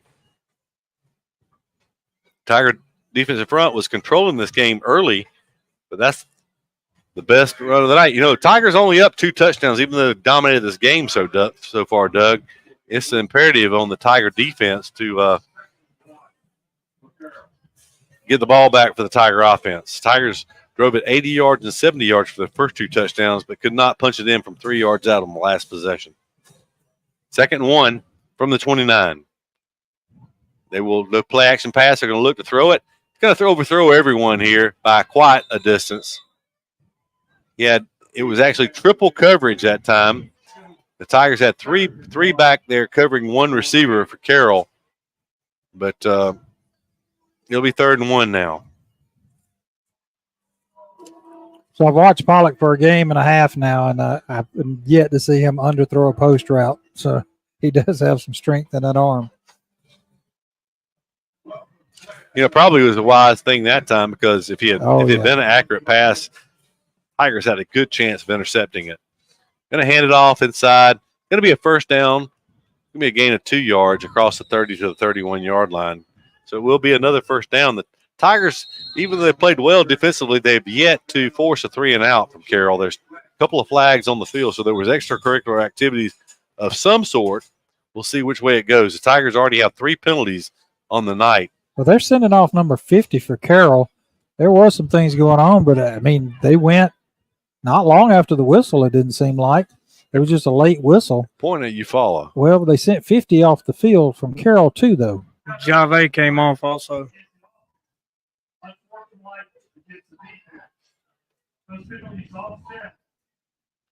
There you go. I hope y'all can hear that.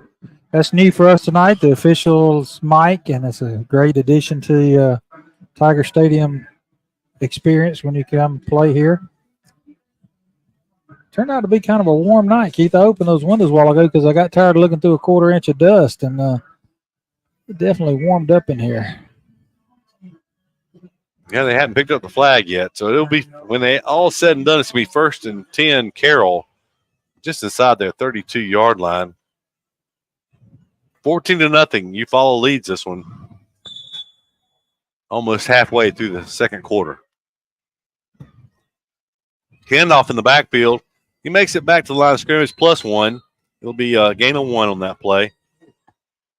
There apparently has been some adjustments from Carroll, Doug, because first couple of possessions, the Tiger defense in front was in the backfield for Carroll when the running back took possession of the ball, took the handoff. Last couple of runs, he's not met any resistance till he hit the line of scrimmage. So 2nd and 9 now from the 30, right at the 33-yard line.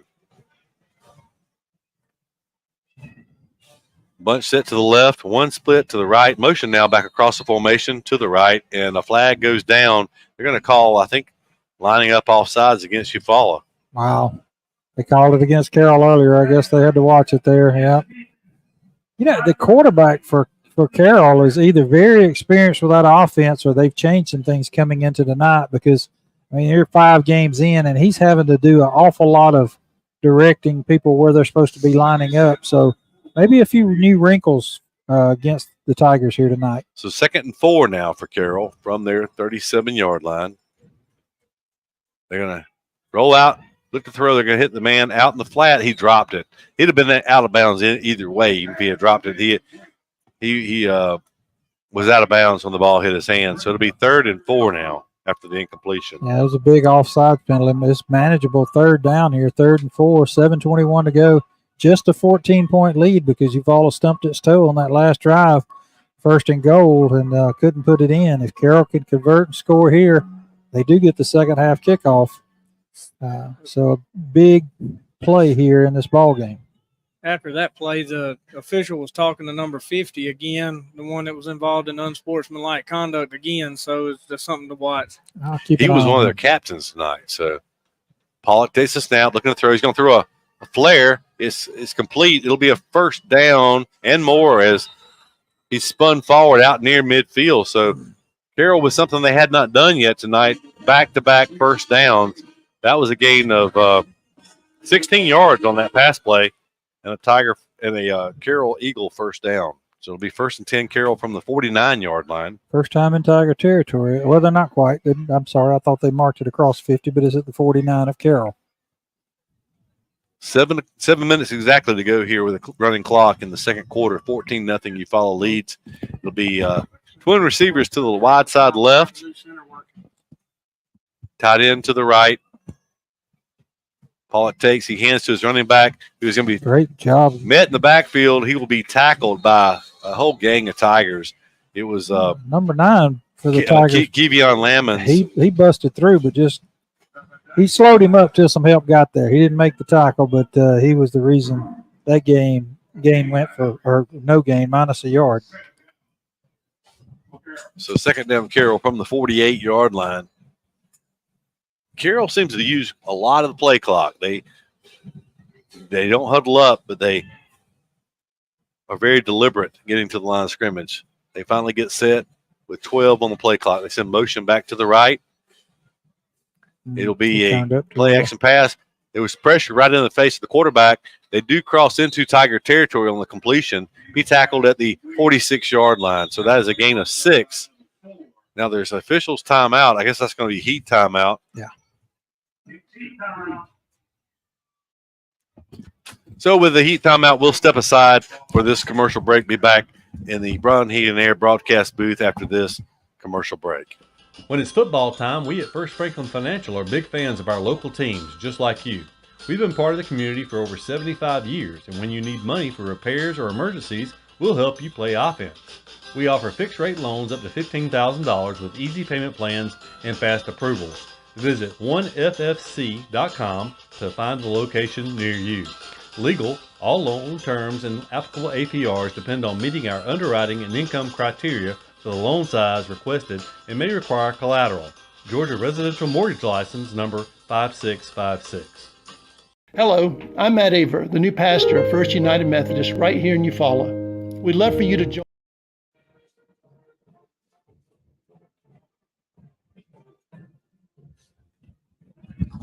Hello, I'm Matt Aver, the new pastor of First United Methodist right here in Eufaula.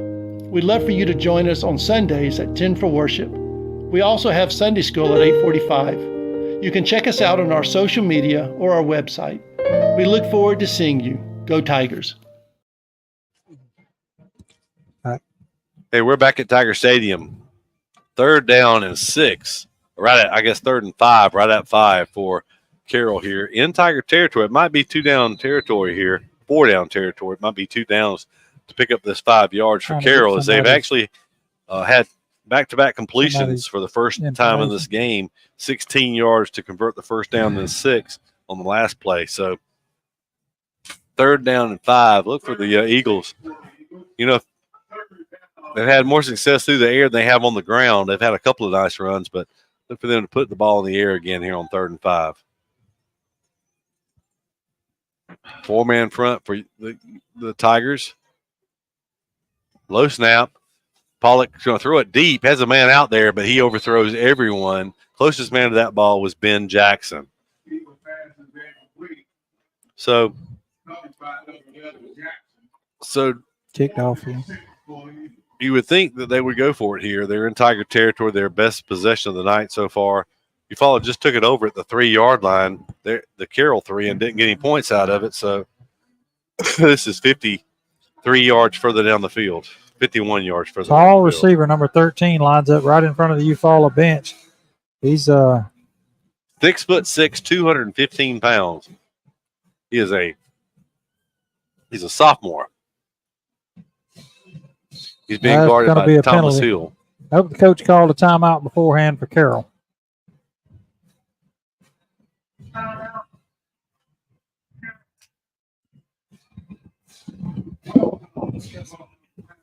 Well, is that's Carroll's second timeout, I believe, in the first half. Looking down, I was looking for John Wayne on the SpectraCare sideline report, but I don't see him. But sidelines or the scoreboard says that they've used all 3 of their timeouts. Is that right?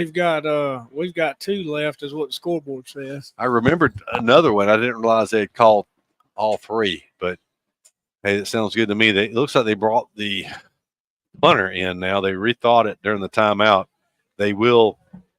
Tigers will leave the defense on the field. They don't believe this is they're running Steele out late. Yeah, I think it's a regular defense with the exception of Steele. Yeah, it looks like our regular defense. Thomas Hill's on the sidelines, but otherwise it's pretty much Ben Jackson's in there along with Jalen Parker. Punter is taking a long time. He will finally punt it away. It's a nice spiral that's going to hit at the 10-yard line. It takes a nice roll to the sidelines. and it will be down at the 5. We had somebody running over there. What was Eufaula doing? They swatted the ball back in bounds. He swatted the ball back in bounds instead of letting it go out of bounds. And they're saying Carroll recovered it. That's what I saw, somebody running over there.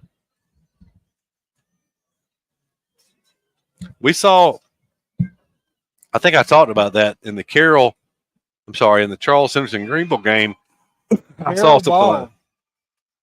No, they're saying Eufaula ball. Oh, are they? That was almost a major mistake for Eufaula. You give Carroll the ball here with 5:28 to go.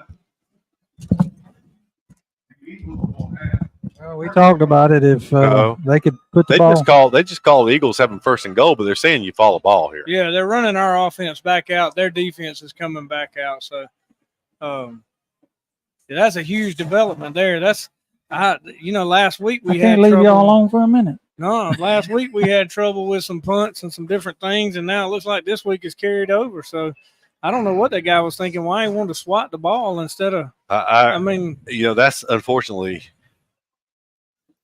I just heard one of the coaches up here in the booth. I just heard him on the sideline saying, "Don't get near the ball." I mean, a kickoff is a live ball, but a punt is not, unless the. Looks like Why are they walking out now? You got a flag on the 30 right here. Repunt? Oh, there is one thing. We got a flag on the 30. Let's see. Well, he's fixing to tell it. Well, he was going to, and they decided to discuss some more. Something against Eufaula. What did he signal? Well, they're waving the flag off, so I guess we'll go back and Eufaula will have it. A lot of excitement for nothing on that punt. That was the most exciting nothing punt that you'll see all year. So that's Carroll.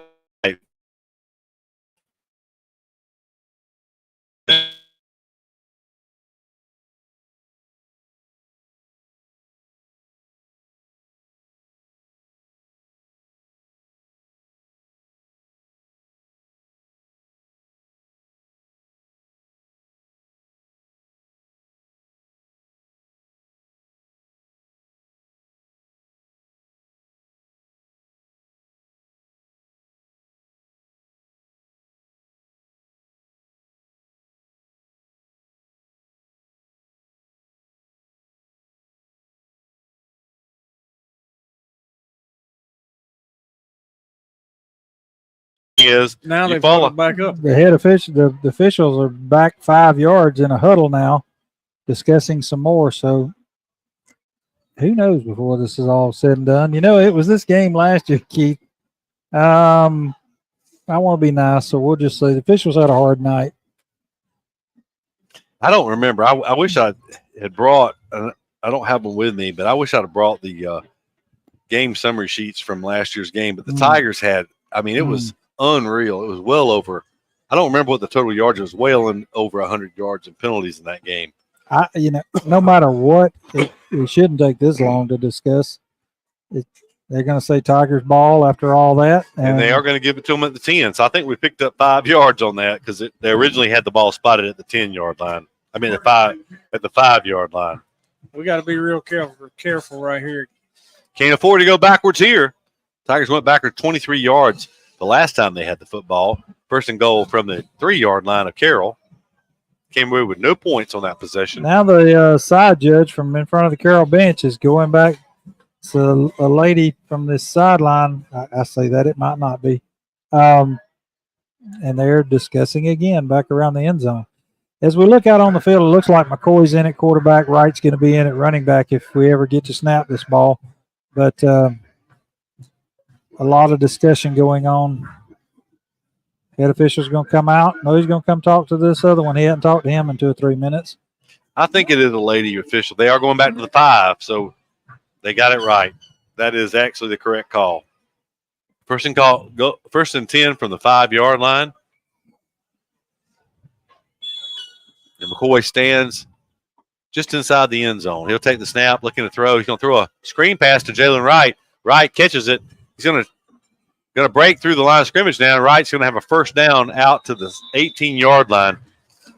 Doug, is it me or did it look like if he had hit the outside immediately, he had a lot more running room? I was thinking the same thing. He had two blockers blocking one Carroll guy, and he just seemed to stay behind his blocker, but there was a lot of open field to either side. There's something to be said sometimes about being a patient runner and letting your blocks develop. But that time, if he had hit the outside, he had a lot of open space. When they watch the film, he'll see it. So 1st and 10 from the 18-yard line after the 13-yard pass play. It was a gutsy call from the end zone.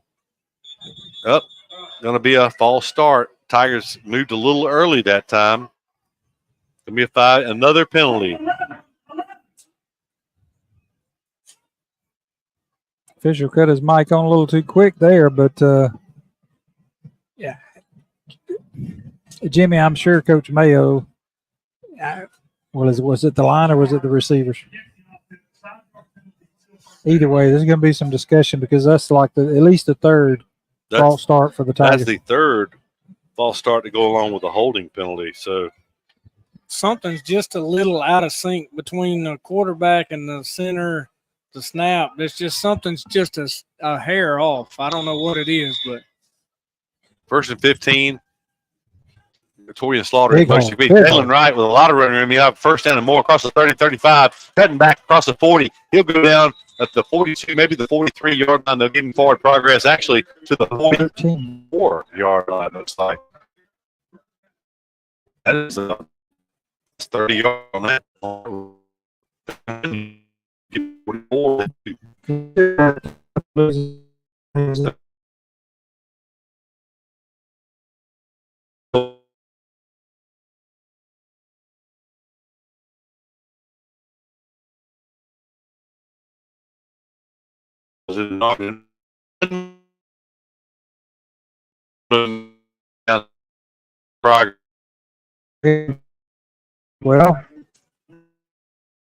back to the 38. 38, so that's going to be a 6.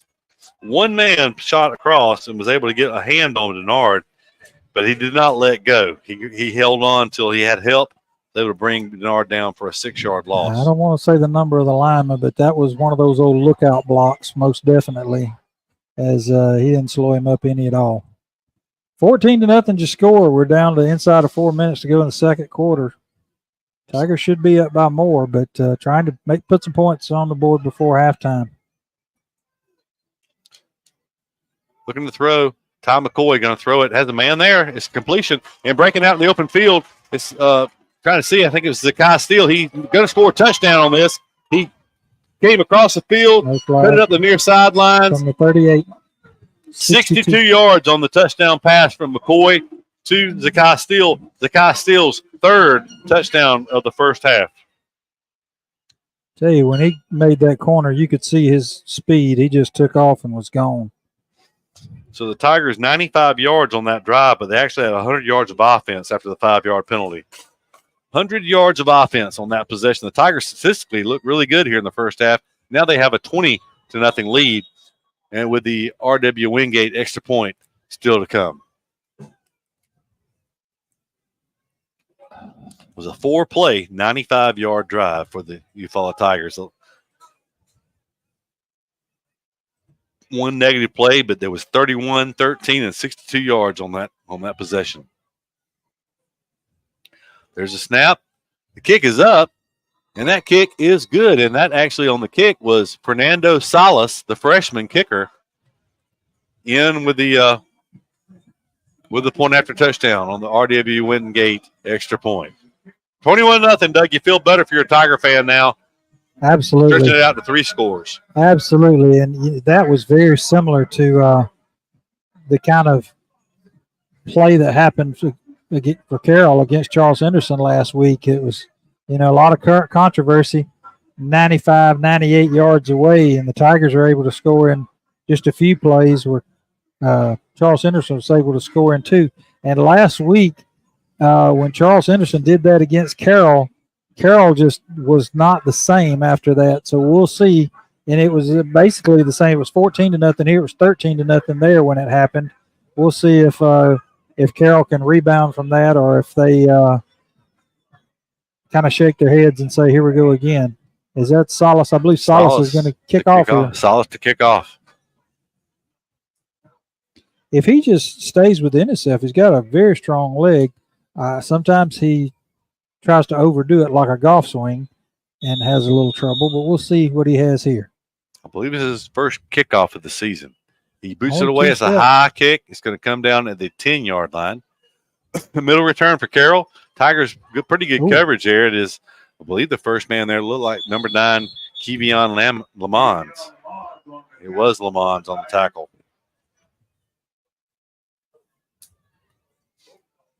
So Salas with a good kick, high kick down the middle. He comes off with his shoulder pad sticking out. A Carroll defender had him by the shoulders and slinging him around. And was that his first kickoff of the year? First kickoff that I recall. I don't remember either. So 3 minutes and 20 seconds to go in the second quarter. Tigers up 21-0. From the 23-yard line of Carroll, that's where they will snap the ball for start their fourth possession of the night. It's been Pollock at quarterback all the way, the junior. They'll shift their formation strong side to the left now, and they'll run that way. But penetration in the backfield, initially from the right side, I believe it was Lamons, and then it was backside help. I believe Dennis came in to clean it up. I'm sorry, it was Shamarion, not 9, it was 7. Shamarion Smith was the man who shot across to make the penetration. So a loss of a yard on that play. Tigers with a 4-man front. It is a pistol formation for Carroll. Now they'll shift the back over, lined up beside the quarterback, Pollock. The pass play is going to be complete in the far side flat, the left flats, fighting for yardage. He'll be close to, probably have, very close. He'll be about a yard short of his first down. It'll be third down. They'll give him actually 9 on the play. Be third in a long 2.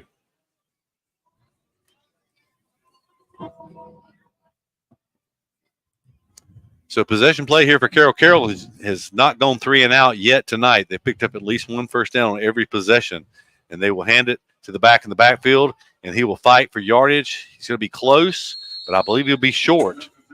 So it'll be 4th down. So decision time for Carroll, trailing 21-0. Late in the first half, they will receive the second half kickoff, but 1:55 to go. The clock is back in motion now. 4th and short. Give him a yard on that play, but it'll be 4th down and less than a yard. Oh, they gave him a first down.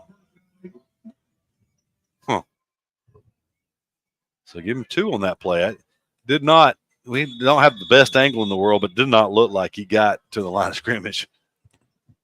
Head official stops play. They're going to go up and look at it and talk. How can they do anything now? Yeah, the chains have already moved.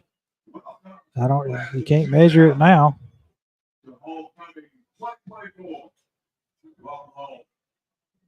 Well, I guess they decided that as well, and they're going to play on. So first down, Carroll.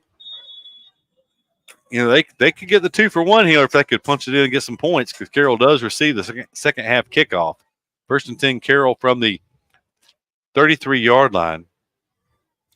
Pollock looking to throw. He's going to pull it down, and he throws it late. It's going to be complete.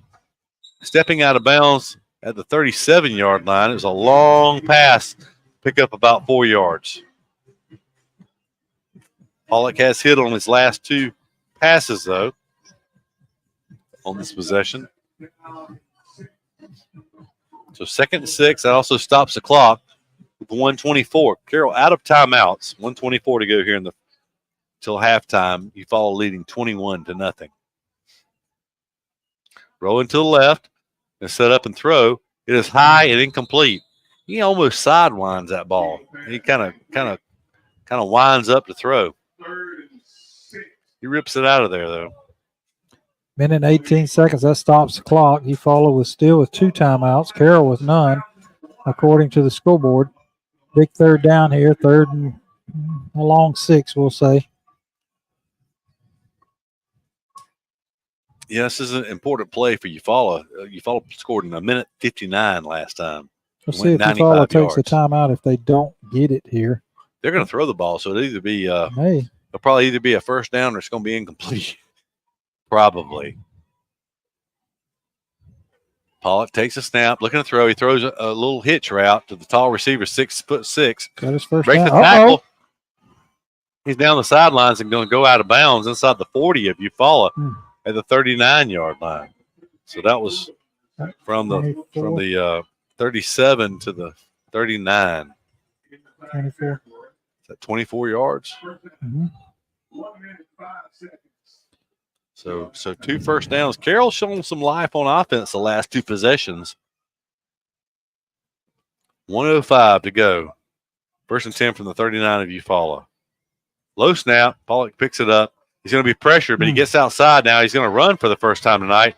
Showing pretty good speed as he takes it forward inside the 35 to the 34-yard line. They're going to keep the clock in motion, though.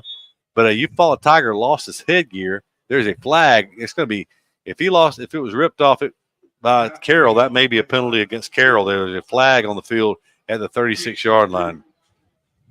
So 5-yard gain.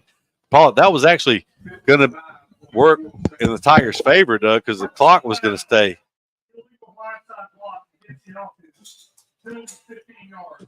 So I don't know if you could hear it or not, but it was a blindside block against Carroll. So that's going to be a 15-yard penalty. So that'll back Carroll back up all the way to their 49-yard line. I guess they call that block from where it happened on the field because they snapped that ball from the 39-yard line. So it's a loss of 12. It wipes out a 5-yard gain with 55 seconds to go. It's going to be a draw play, and it's going to be tackled. Nice play. It was held up initially, then coming in from linebacker. 33 on the tackle for Eufaula, George McFoley. They're trying to get off another snap with 37 seconds. They're going to just spike the ball. So that play actually gained 2 yards on the run, but it cost them valuable time on the clock.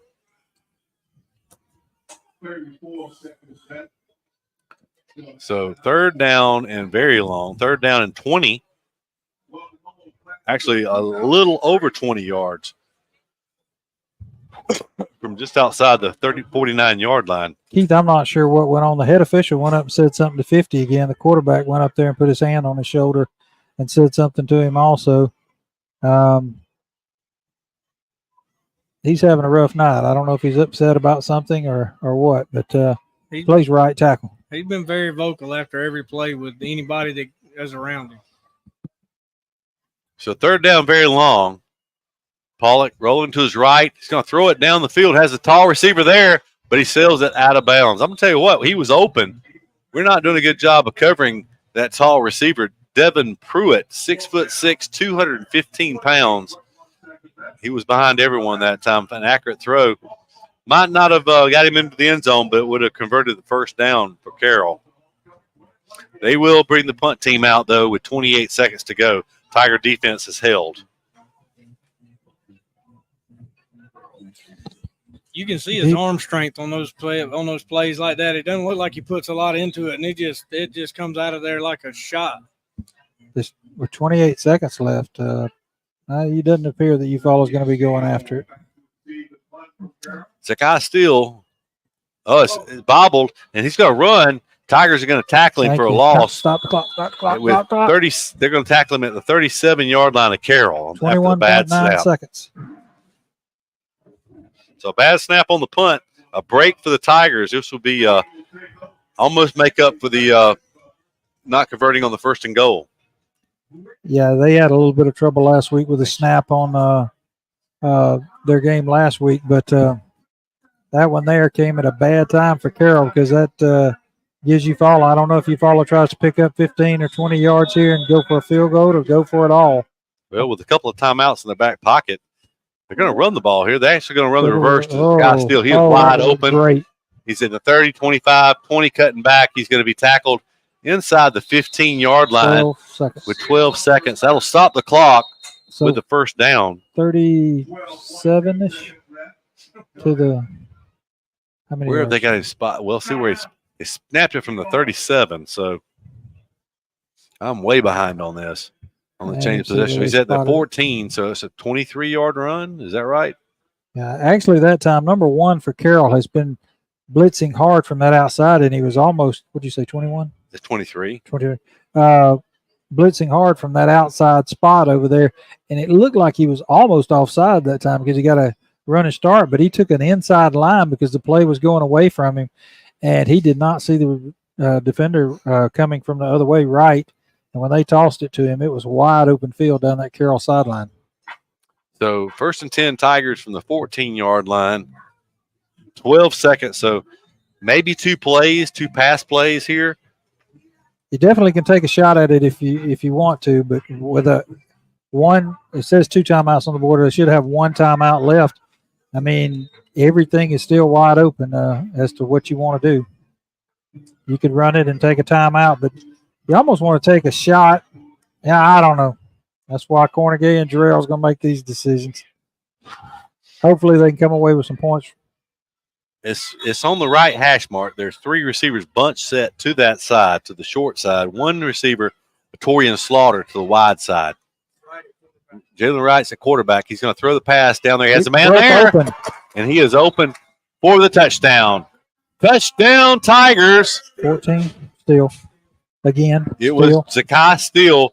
4 touchdown receptions in the first half. I don't know if we've ever had that happen in the last 30 years that we've been covering Eufaula football. 4 touchdown receptions, 4 touchdown passes for – no, that was Wright with the touchdown pass. Right, 3 touchdown passes for McCoy, 1 now for Wright.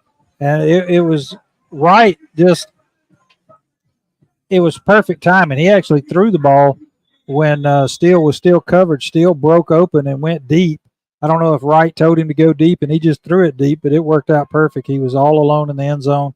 Wright did a good job of not overthrowing him in that situation for the touchdown. 2 plays, 37 yards. Tigers score. Salas out to kick this again. Kick is up. Kick is good. We'll have to check and see if there was an injury to Wingate maybe. I'm not sure, but Salas maybe he's just trying to get the freshman some experience here and when the game is still in doubt. But 28-0, the Tigers lead here at halftime. That did indeed kind of make up for the missed opportunity halfway through the second quarter.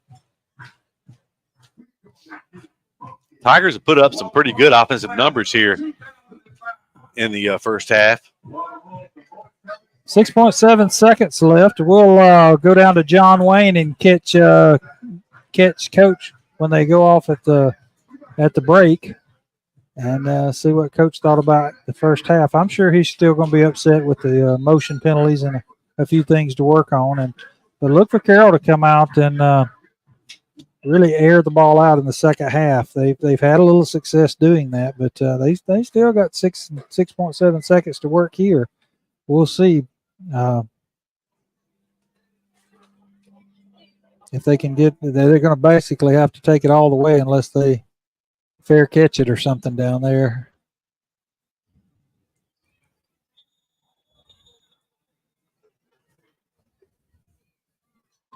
There's a kick. Going to come down and be fielded at the 16-yard line. We cross the 25, get up to the 30, and that should end the first half. So that is the end of the first half. Doug, I was working on trying to total up some of these offensive numbers. It was only one possession was not a good possession for the Tigers. The rest of them all ended in the end zone. And the crazy thing about it is the only time they did not score a touchdown, they had the ball 1st and goal from the 3, which is I think the easiest drive, and it didn't turn out to be that way. We got John Wayne yet? All right, we're going to go down to John Wayne and let him talk to Coach. Take it away, John Wayne.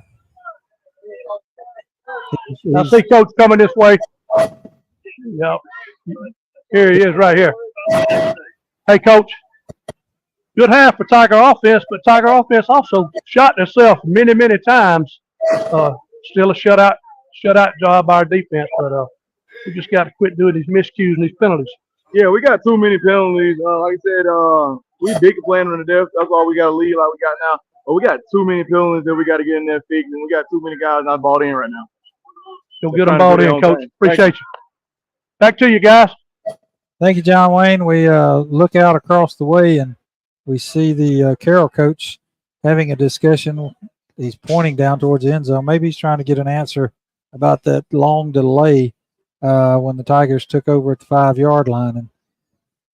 And actually, the head official standing there talking longer than they usually do going into the half because they haven't got out of the band's way and started the clock yet. So I'm sure that discussion won't go on very long before they'll break. And as we say that, they're breaking now, and we'll go to halftime. So 28-0 is your halftime score. We'll be back in the Brown Heating Air Conditioning broadcast booth with some totals after these timeouts. Somebody cannot come to us, we go to them. It's something that we do on a regular basis, something we don't mind doing, and we work on a contingency basis. No one has to pay us any money up front. They do not have to pay us unless we collect for them, unless we are successful in resolving their case through a settlement or through trial. They don't have to pay us any money unless we get favorable results for them. If you're hurt in a car wreck, call Penn and Seaborn. It won't cost you anything to see if we can help. No representation is made that the quality of the legal services to be performed is greater than the quality of legal services performed by other lawyers. Easy Metal Building Kits, pole barns, and metal roofing supplies. APEC Metal Express carries multiple kit sizes and colors with at-home DIY instruction. APEC Metal Express. Fast delivery, superior quality, excellent customer service. At Mid-South Bank, we pride ourselves on being the friendliest and most helpful bank in town. For over 100 years, we've been helping families prosper and helping businesses grow. Mid-South Bank is a local bank with local people making local decisions. We're a community bank who will always be there when you need us. Whatever banking services you need, we're here to help. Visit us today or online at bankmidsouth.com. Equal housing lender, member FDIC.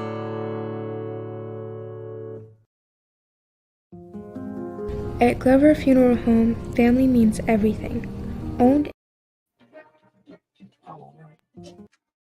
Just give me a heads up. Ready to bring it. At Glover Funeral Home, family means everything. Owned and operated by Kendall and Caroline Hanahan Glover. We live by our motto, our family. In 1983, the first mobile phone was introduced to the public by the Motorola Company, and that was the same year Pam Freeman started her State Farm business. For 40 years, both have saved time. 13. That'll give us what in the. In 1983, the first mobile phone was introduced to the public by the Motorola Company, and that was the same year Pam Freeman started her State Farm business. For 40 years, both have saved time and money. Whether it's auto, homeowners, condo renters, personal articles, business, life, or health, Pam Freeman State Farm has been there for you. Call Pam's office and let Kathy Bennett help you with all your quotes and needs. You won't find a more helpful staff anywhere. Come by and see them at 322 East Barber Street in Eufaula or call 687-7034. At Glover Funeral Home, family means everything. Owned and operated by Kendall and Caroline Hanahan Glover. We live by our motto, our family serving your family. We treat each family we serve as one of our own, providing care and support during your time of need. Our dedicated staff is available 24/7 by email, phone, or in person, when you need us most. Glover Funeral Home is here for you because family always comes first. R.W. Wingate and Company is a full-service accounting firm and a supporter of Eufaula High Athletics. They are located at 102 North Orange Avenue, Eufaula, Alabama, but licensed in multiple states. Richard W. Wingate has over 25 years' experience in public accounting, and the firm's services include personal and business tax preparation, bookkeeping, sales tax preparation, payroll services, audit of nonprofit and government entities, and business consultation. When doing extra is the point, contact R.W. Wingate and Company for your accounting needs. Don't suffer in the summer heat. Benefield's Heating and Cooling in Eufaula has you covered. Locally owned and operated, licensed and bonded, we're your trusted Bryant Factory authorized dealer. And just like Brian says, we service everything we sell. So stay cool all summer long with Benefield's Heating and Cooling. Call 334-695-8039 today and be a cool cat this season. Stephen W. Bryan, candidate for Barber County Commission, District 2, is a big supporter of Eufaula Tiger football. Stephen lives, works, worships, and shops in our county, and his motto is, I am here. He plans to be accessible to the people of his district and will share his personal email and phone numbers. Stephen says, I ultimately will answer my God for the choices I make and take that seriously. I will be teachable, respectful, genuine, a man of integrity, and above board in every decision I make for the betterment of the whole of Barber County. Paid for by the Friends of Stephen W. Bryan for County Commission. Spectra Care wants to remind you it's always the right time to talk with children and teens in your life about the dangers of substance and alcohol abuse. Tackle those tough conversations about underage drinking and substance use. Head on with the young people you care about. Talk. They hear you.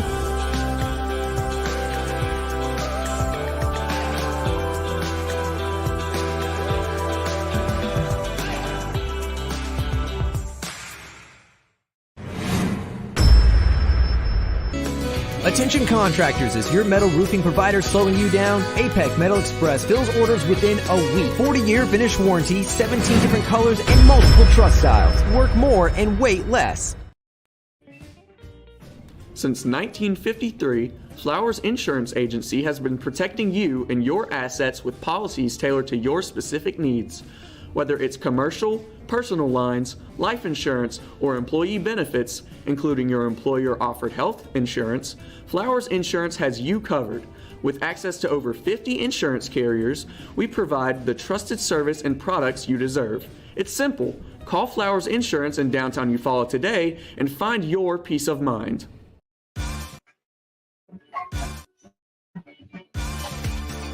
When it comes to professional gutter installation, Gutter Man Dothan has you covered. Voted Best of the Wiregrass 7 years in a row, we provide top-notch gutter services across the Wiregrass area. Protect your home from rainstorms with our premium gutter system designed to prevent foundation cracks and water damage. Trust Gutter Man for expert installation, quality materials, and a beautiful durable finish.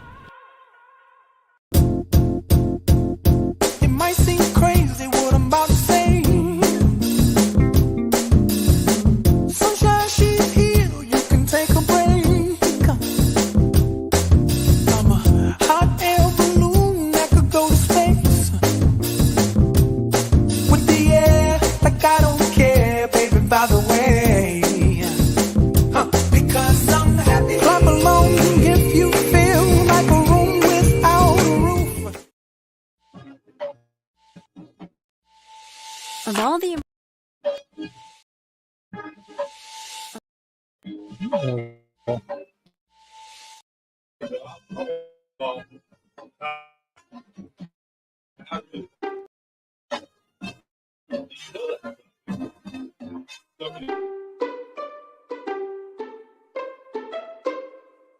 Hey Tiger fans, Daniel Pulley here, your local Chick-fil-A Eufaula owner-operator.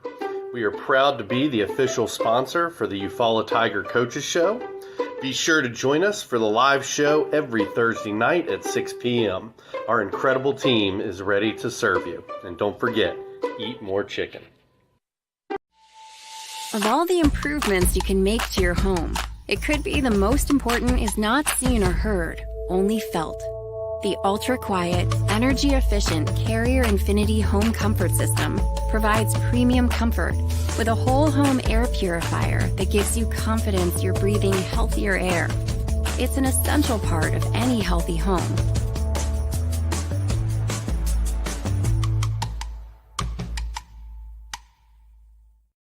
Hey, we're back in the Brown Heat and Air broadcast booth at Tiger Stadium in Eufaula, homecoming 2024. The Tigers lead 28-0 here at halftime. It was a 4-touchdown first half for Zakai Steele, the senior wide receiver. 4 touchdown receptions for Steele in the first half. 3 from Ty McCoy, 1 from Jalen Wright there at the end of the first half. Overall, the Tigers ran 28 offensive plays, unofficially 259 yards. That was with 23 yards of negative yardage on that one offensive possession. 10 first downs for the Tigers, 4 touchdown passes. Carroll, 29 plays, 91 yards, 6 first downs. But Tigers received the first half kickoff after Carroll deferred their option of the second half. It was an 8-play, 80-yard drive. The touchdown came on 17-yard touchdown pass from McCoy to Zakai Steele. Then the Tigers scored again on an 11-play, 70-yard drive. It was a 7-yard touchdown pass to Zakai Steele. Then it was after it was a 1st and goal from the 1. But yeah, we're fixing to go to that. After a fumble recovery by Xavier Dennis, the Tigers took advantage again by the fumble recovery by Dennis was at the 3-yard line. The Tigers did not take advantage of that. They failed to score after a missed 41-yard field goal. Then the Tigers took over at their 5-yard line. It took them only 4 plays to move those 95 yards. 1:59 off the clock. It was a 62-yard touchdown pass from Ty McCoy to Zakai Steele. And with 3:29 to go in the second quarter, Tigers led 21-0. Carroll did find some offensive life late in the first half as they had a couple of possessions into Tiger territory, only to come up with no points. Tigers took over after a bad snap on a punt at the 37-yard line of Carroll late in the first half, under 30 seconds to go. Only took 2 plays. One was a reverse to Zakai Steele for 23 yards, followed by a 14-yard touchdown reception from Jalen Wright to make the score 28-0 in favor of the Tigers here at halftime, Doug. That was a quick strike. The passing game has worked pretty good so far tonight. I guess you've got the individual stats. Yeah, I'll give the individual stats. They started the homecoming a little bit quicker than we thought. We're going to let you enjoy those festivities, and we'll give you the rest of the stats right after that.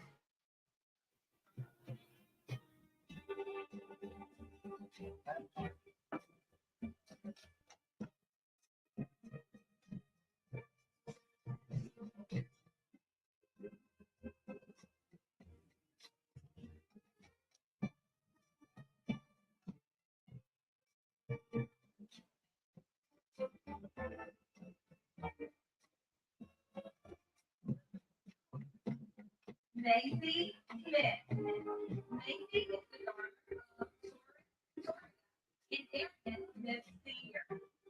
She is expressed by her father, Aaron Smith Sr. Macy is a member of the RCC and student trainer, FDLA, and is in Alpha Partner.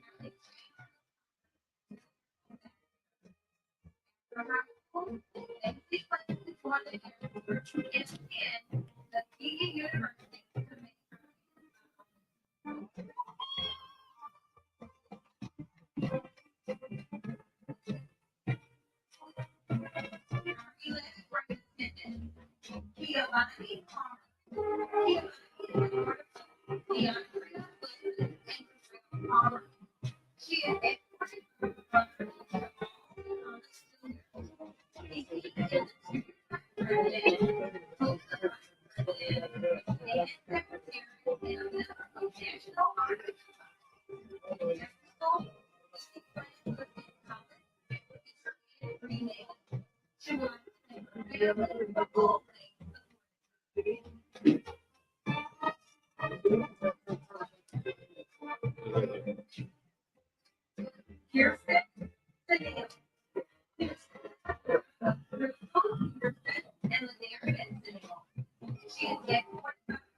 EHS Culliver, and EHS Department. After high school, Ashley worked in college for business and cosmetology. She would like to thank her family, friends, and family for shaping her into the person she is today.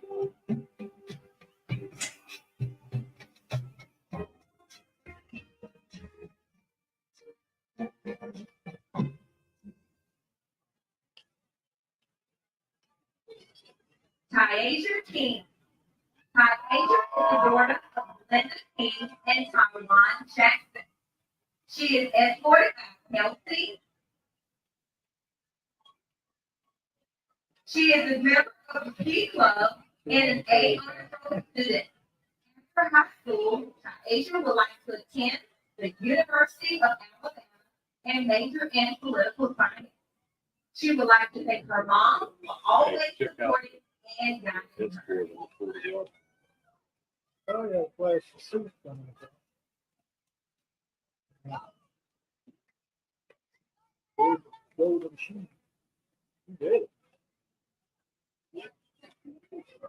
We would now like to announce the 2024 Homecoming Queen. She will be crowned by the 2023 Homecoming Queen, Jada Gaucher.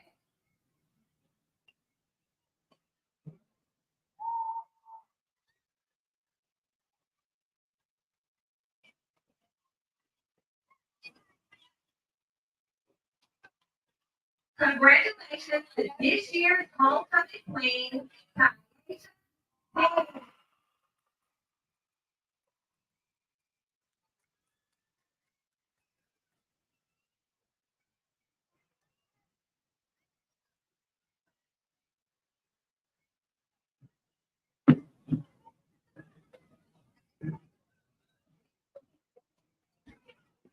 We are pleased to present to you the 2024 High School Homecoming Queen and her board. Thank you, ladies. All right, Keith. We'll let John Wayne keep that on the young ladies and their escorts. Okay, we'll put it on the scoreboard then, if that's what you say. Real quick, the stats that I had in the first half. Carroll rushing, it was not good. They had 12 attempts, wound up with 0 yards. The quarterback, Pollock, was minus 15. Running back number 9 had 15 yards total offense after 11 carries. So a big negative, or not a negative, but a big 0 there on total yards rushing. Passing was a different story. The Pollock was 8 for 17 for 90 yards through the air. So Carroll wound up with 90 yards total offense in the first half, all through the air. And it was for the Tigers rushing. Tigers were 18 total rushes for 112 yards. We had Wright for 80 yards. But remember, 16 of that was when he was lined up at quarterback and he got snapped over his head that we had to deduct. So he would be right at 100 yards if it wasn't for that. McCoy took a couple of sacks, but still wound up with 11 positive yards. He was 5 rushes for 11 yards. Wright was 8 carries for 80 yards. It's Steele had 1 carry for 16 yards, and Denard had 4 carries for 5 yards total. So 18 carries total for 112 yards was Eufaula's offense. Through the air, McCoy with a very impressive first half. Keith, I didn't realize this until I sit here and total him up. He was 6 for 7. I thought he was actually 6 for 9 in the passing department. Hold on, let me double check. 1, 2. Yes, 6 for 9 for 123. Nope, hold on, that's still right. Yeah, 2 incompletes. 1, 2, 3, 4, 5, 6. If I got them all, so 6 for 8. That's right, 6 for 8 for 132 yards passing and 3 touchdowns. Wright came in. He was actually 2 for 2 in the passing department for 32 yards. So 164 yards through the air for the Tigers, a total of around 276 total yards in the first half of the Tigers on offense. Can't ask for a much better half than that. Yeah, that's a very good half of football on pace for over 500 yards. Had 490 week 2 up at Russell County. Checking some scores from around the region. Of course, it's 28-0 here. In Montgomery Catholic is leading Charles Henderson at halftime, 28-6. At halftime in Greenville leads Headland 26-15, and Andalusia is hosting Pace, Florida. Pace is ahead 28-7 at halftime.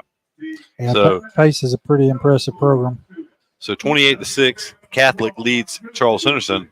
That's important because Charles Henderson came in tonight 2-0 in region play. They would leave 2-1. Eufaula, if they can hold on and preserve this 28-point lead, they would finish 2-1, tied for second place in region play with Charles Henderson. Of course, Andalusia is sitting at 2-0. So actually, in reality, Andalusia would be 2-0. Catholic would be 2-0 after tonight's action. So, but a lot of football left to be played this year, and so still important region games as the Tigers 2 weeks from tonight will travel down to Greenville to take on the Tigers in that new stadium out there by I-65, and then I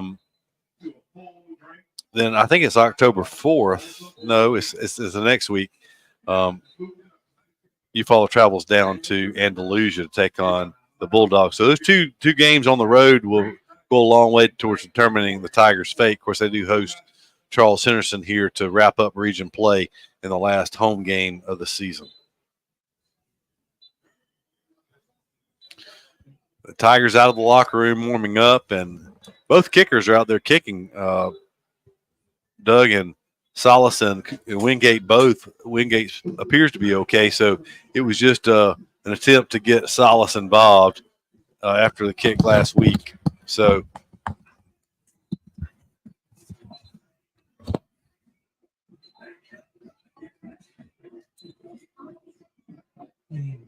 Lakeside also in action tonight. Is we can see the lights over at Reeves Field. There was a time we could see the scoreboard good enough to tell the score, but the angle is too severe to be able to tell what's going on over there. Lakeside picked up their first victory of the year last week, a lopsided victory at home. Of course, Doug, Lakeside's playing 8-man football this year. I've still yet to see an 8-man, even on YouTube. I keep telling myself I was going to look it up and look at some 8-man football, but I've never seen it in person or online or on TV. So I know they drop. I guess you're basically dropping a back and dropping a couple of linemen to get to the 8 men. But I guess so. Maybe a lot of like similar to 7-on-7 in the summers. I guess so. It'd be interesting to see. Looking online, it looks like Lakeside is up 46-16 just after half. Who are they playing tonight? Don't see where it says anything about who they're playing. Okay. I may have a schedule for both teams, but I don't know if you mentioned it or not, but it looks like Central Phoenix City's in another dogfight just to the north of us with Enterprise. Yeah, that Enterprise got throttled last week by Auburn. So, everyone was just assuming that the class of that region was going to be Central again, but Auburn is looking mighty tough.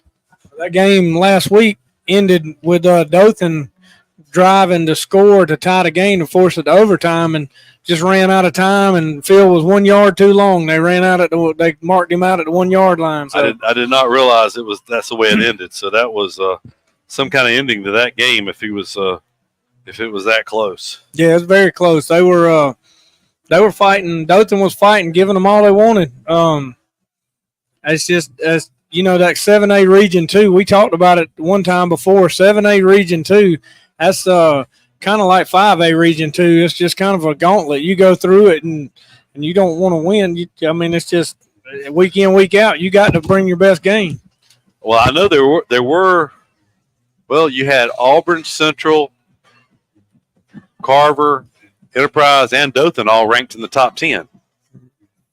I'm not sure where they stand this week, but I know entering last week's play, there were 5 of those teams ranked in the top 10. Looks like Wingate will be out to handle kickoff duties to start the second half as we view the field. The Tigers will kick from left to right from the way we view from the home side. So the junior Wingate has the ball on the tee. We're about ready to get started for the last 24 minutes of action here from Tiger Stadium with the Tigers leading 28-0 over the visiting Carroll High School Eagles. Homecoming 2024. It's a driving kick by Wingate. It'll hit at the 15. It'll be fielded at the 10. Return up the right side. Going to be hit by the Tigers, but he breaks a tackle, crosses the 30. Going to be drug out of bounds at the 35-yard line. He came out of that pile. It kind of held your breath there for a moment, but it was number 1 on the tackle. It looks like Jalen Wright actually made that tackle on the kickoff for the Tigers. They Wingate got attacked by the defensive end. These guys plays defensive end for Carroll. He went out there and just kind of threw him around. Was looking for a flag. Got a little excessive, but no flag. Carroll will start 1st and 10 from their 35-yard line. Good starting field position for Carroll. Going to run the ball on a sweep play around the right end. No gain, maybe a loss of a half a yard on the play.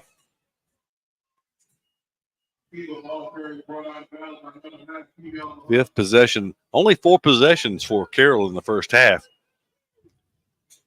It was a loss of a yard. It was Lamons on the tackle for the Carroll Eagle. I meant for Eufaula.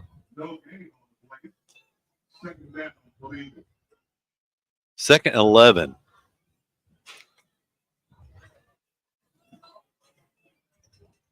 From the 30, just inside the 34-yard line. Pollock throws a pass. He whips it out here to the near sideline. A couple of missed tackles. Going to take it forward for 10-yard gain. It'll be about a yard short of his first down. Be a 3rd down possession play.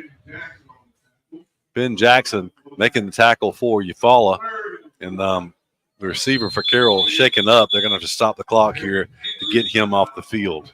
Yeah, he got hit pretty good pop there. And I guess with them losing that 1 yard on the first down, that's the difference here. Is it'll be 3rd and 1. So he's still down on a knee. At 39 appears to be fine, just trying to catch his breath, I guess.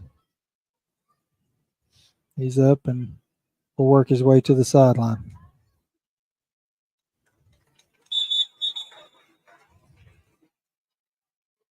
We've seen Pollock be off on a few passes tonight, Doug, but he whipped that ball out, got it out quick. It was like a long handoff that time to his speedy receiver. I believe it was Zacaden Vincent. He's listed as a wide receiver, but not a very big young man.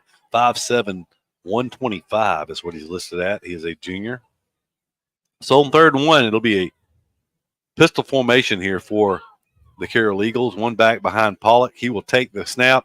He'll get through the line of scrimmage for a first down. He'll actually pick up about 4 yards on that 3rd and 1. And it'll be a first down for Carroll. Carroll has still not had a 3 and out tonight. Actually, 6 first downs in the first half for Carroll. We did not go over their stats much, but actually they had number 9 in the backfield the whole first half. It's number 8 with the first 2 carries this time. 1st and 10 Carroll from the 47.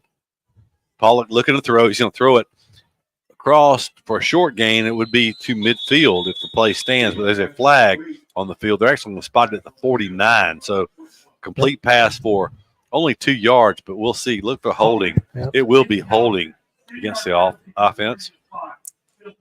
Now, I know we've said this before, but I thought about it while we were at half. If you remember the quarterback that came to Alabama and then transferred to USC, Blake Barnett, that's kind of what his throwing motion looks like. It's kind of a odd-looking throwing motion, kind of hard to get a read on where he's actually throwing it. He definitely kind of winds up and whips it out of there. It is a somewhat of an unusual, unorthodox motion, but he is effective. He gets a lot of velocity on the football. 1st and 20 now. 1st and 20. Yeah. Well, ain't nobody saying anything. Pollock back to throw. He throws a pass. It's going to be complete. He leads his receiver upfield, and he's going to pick up the 10 yards they lost on the penalty. That diminutive receiver, Zacaden Vincent. 10-yard gain on that pass play. But, Doug, you can see that. He actually led the receiver up the field that time. The receiver did not have to wait on the ball. It actually hit him in stride. It was a very good pass on that play. Yeah, he's been off on a few, but for the most part, he's very good with his timing, hitting his receivers right as they're coming out of their turns. It's been effective. He's up to 110 yards now. Fumble on the snap. He was looking downfield. It was a good snap, so it was just on the quarterback that time as he took his eyes off the football and dropped it. And we've seen a couple times tonight where they've kind of snapped a changeup back there to him, and he's very rhythm oriented. And they kind of snapped a changeup back there, and he pulls out and takes off, and the ball's still coming to get there. So loss of the better part of 5 on that play. It says third down. I guess it is third down because they had the penalty on. It was 1st and 20. They had a 10-yard gain on the second down play. So 3rd and 15 from the Carroll 42. Good snap this time. Pollard looking to throw. He's going to throw a pass.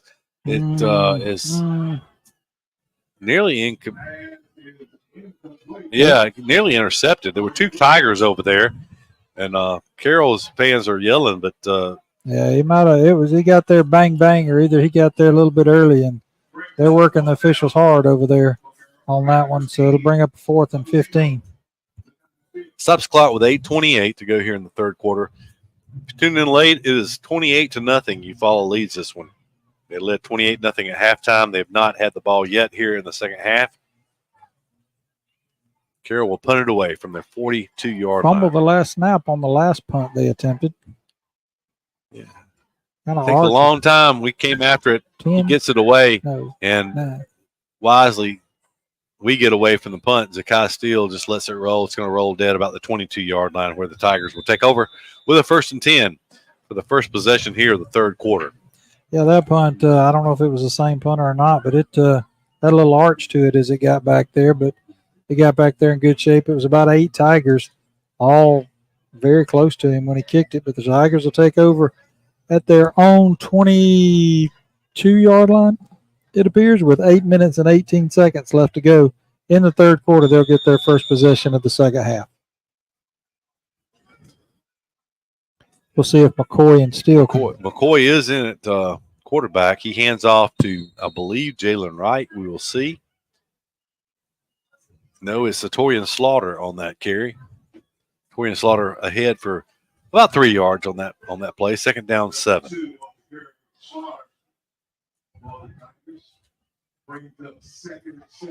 We'll probably see several different people playing a lot this second half, keep getting somebody hurt. So it is McCoy and Slaughter in the backfield. It'll be Slaughter once again up the middle. Slaughter with some running room. He's in the open field. Slaughter with the speed, breaking to the outside. He made a move to the outside, then cut it back inside. He's at the 20-yard line where he goes out of bounds. A couple of Carroll players had angles on him, or either taking it the distance. That's 55 yards, I believe, on that 25 run. to the 20, yeah. 55 yards from Torian Slaughter on that carry.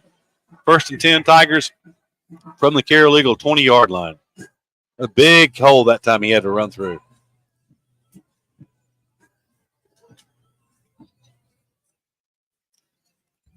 Perry Denard into the game for Torian Slaughter, and it will be Denard. No, keeper by McCoy.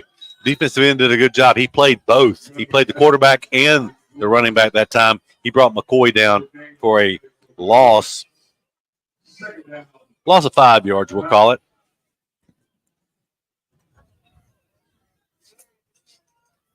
So 2nd down, almost 16. 2nd down, a long 15 here from just outside the 25-yard line. First possession, third quarter for the Tigers.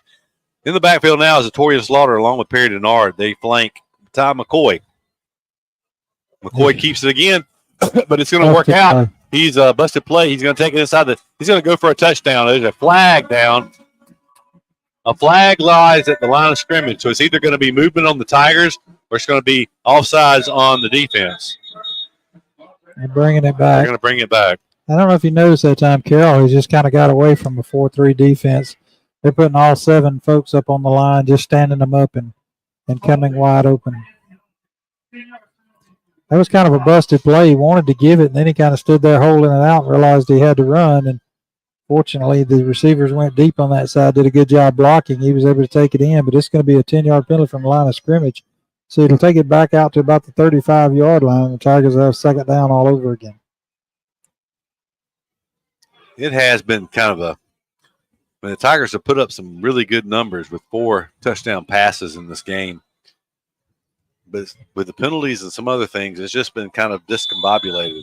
Not really. You look on the scoreboard, really 28-0, but it's not been a real sharp effort tonight. Screen pass. It's Torian Slaughter. He drops the ball. He ran with it. They're going to say completion and fumble. Yep, going to be a turnover. Didn't look like he ever put the ball away, but it's going to be about a 2-yard gain on the completion, then a fumble. So it will be Carroll's ball. It was a promising start to this drive. It was a 55-yard run by Torian Slaughter to get us down to the 20-yard line before the fumble there on the pass completion, then fumble. Eufaula waited to send out the defense because there was a huddle with the officials. They conferred and decided it was a catch and a fumble, and after a 2-yard gain. So the defense is right back out there. Carroll and Pollock will have a chance to make something happen here with decent field position from their own 38. 6:32 to go here in the third quarter. Pistol formation once again for Carroll from the 34-yard line. They'll shift men over to the right side. Tigers dig in with 4 defensive linemen that have gone most of the night. Going to hit the man in the backfield. He'll spin forward to the line of scrimmage. That's it. No gain on that play for Carroll. Tough sledding on the ground all night for the Carroll Eagles. Their only success has pretty much so been through the air with the junior quarterback. Second down 10 from the 34-yard line. Look for the Eagles to go back to the air on this play. As they bring 3 receivers to the wide side. They'll snap it from the right hash mark. 3 receivers, including the 6'6" receiver out wide. Going to run the slant to the inside man. Ben Jackson with the big hit right at the first down marker. It's going to be a 10-yard gain on the pass play. But it was a big hit by the senior safety, Ben Jackson.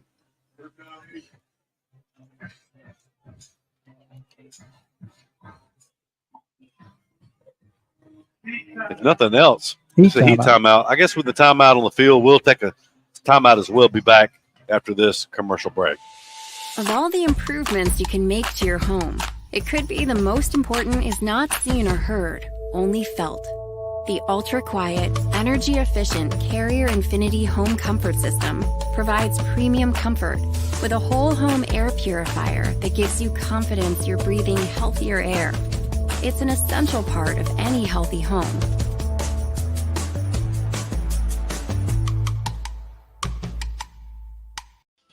When it's football time, we at First Franklin Financial are big fans of our local teams, just like you. We've been part of the community for over 75 years, and when you need money for repairs or emergencies, we'll help you play offense.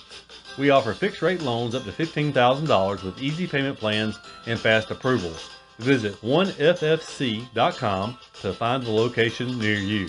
Legal, all loan terms and applicable APRs depend on meeting our underwriting and income criteria for the loan size requested and may require collateral. Georgia Residential Mortgage License number 5656.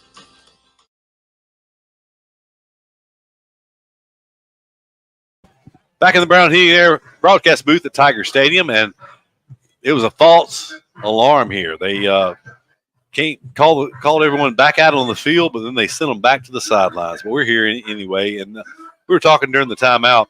The Tiger pass defense is getting a lot of work here tonight against this Carroll Eagle passing attack.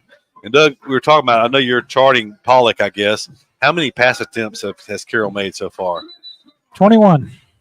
21, and we're not even halfway through the third quarter. So, the second half. I'm sorry. We are the second half. We're 5:38 to go in the third quarter now. It just seems like the Tigers have only run here in the second half. Eufaula has run 4 offensive plays in the second half, and we're over halfway through the third quarter. Pollock calls for, takes the snap. He throws it on a delayed slant. He's in the open field. This player good touchdown saving tackle by Thomas Hill. 26. Thomas Hill came out. He was on the outside guarding another man, but he came off his man to make a tackle. That was a very good, it was almost like a tunnel screen that time to number 4, who showed very good speed, Jalen Roberts. He is a senior wide receiver. We'll see that again at some point this year. Somebody will pick up on that. Pollock is actually 3 for 5 now in the second half for 56 yards. Excuse me, 4 for 5 for 56. So 24 yards and it's the second first down of the night. Out wide, going to be close to another first down. Give him a gain of 8 yards on that play. It looks like they're working on our corners a little bit. It looks like we're giving them a little cushion, and the ball comes out so quick with him when he throws the ball that if we give him 10 yards, he can hit them, and it's 5 yards free just about. Yeah, he gets it there in a hurry. So Carroll with a little something going here late in the third quarter. The shift strong side to the right now. They'll run that direction. Turning the corner outside is the Carroll back. He's going to break a tackle. He'll actually get inside the 10-yard line. It'll be first and goal for the Carroll Eagles. The first time they've been in a goal-to-go situation in the game, they'll actually be right at the 10-yard line is where they're going to spot him down. It'll be first and goal from there.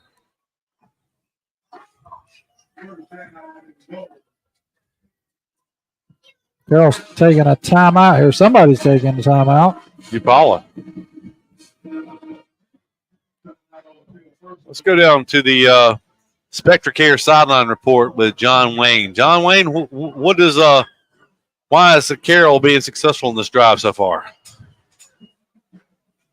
I think we've just gotten a little lazy up front. We're not being as aggressive using our hands coming off blocks. They're not doing anything really different than they did in the first half. I actually saw a replay a while ago of Eufaula's turnover, and we never had possession before we put it on the ground. So, but that's irrelevant. We got to play defense here and keep them out of the end zone if we want to maintain this shutout.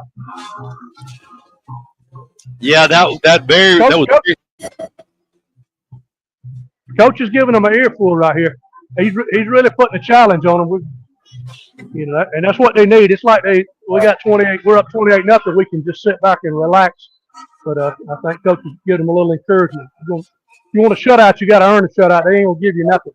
Yeah, they gave up the shutout last week in the last 2 minutes of the game. You'd almost think it was homecoming or something here. Yeah, I was just fixing to say some of them are thinking about that dance you were talking about earlier. Yeah. So first and goal, Carroll from the 10-yard line. Of course, we've seen catches be ruled catches and fumbles, both going against the Tigers in the last 2 home games. There's a handoff up the middle. Going to be a gain of maybe 3 yards down to the 7. Tough running that time. I couldn't tell who from Eufaula made the tackle, but it was a vicious collision down around the 7. Give him a gain of Shamarion Smith on the tackle, according to PA announcer Rick Butler. Second goal from the 7. Certainly 4 down territory for Carroll, trailing 28-0 as they shift players over to the right. It'll be a handoff. Number 8 looking to turn the corner to the right. He picks up some running room. He's into the end zone for the Carroll touchdown. Touchdown Carroll with 3:33 to go here in the third quarter of play. Shutout is gone. It is 28-6 now. Flag came out in the back of the end zone. Maybe it was a celebration. I did not. I had not. Still laying in the back of the end zone on the back side of the H over there. Here comes the call.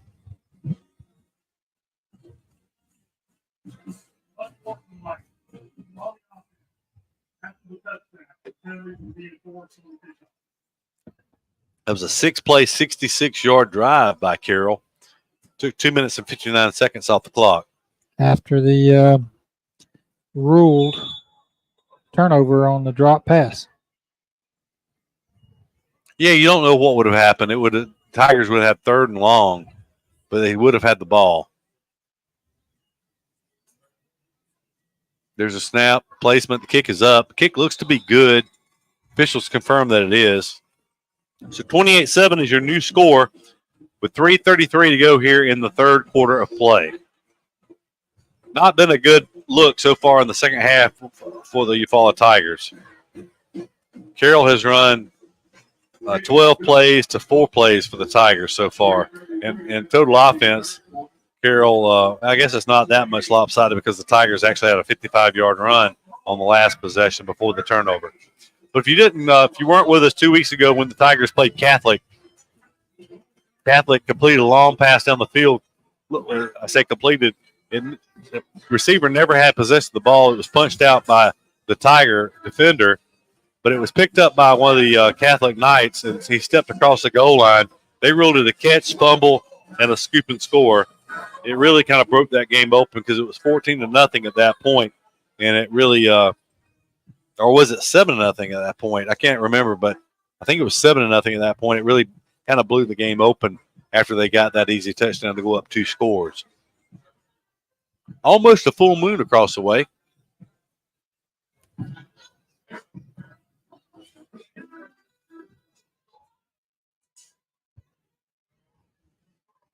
So kicking off from the 25-yard line as the Carroll Eagles. Eufaula looks to get good field position here, hopefully. He'll approach. He'll kick it straight down the – no, it's going to come to the near sideline. Zakai Steele from the 28-yard line. Steele looking to take it up the middle. He breaks the tackle, cross midfield, looking to come back to the near sidelines. A nice saving tackle by Carroll, but Eufaula will still be set up at the 49-yard line of the Carroll Eagles. Yeah, into Eagle territory at the 49. He was trying to get over here to this sideline where a little semi-wall was, but wasn't able to get there.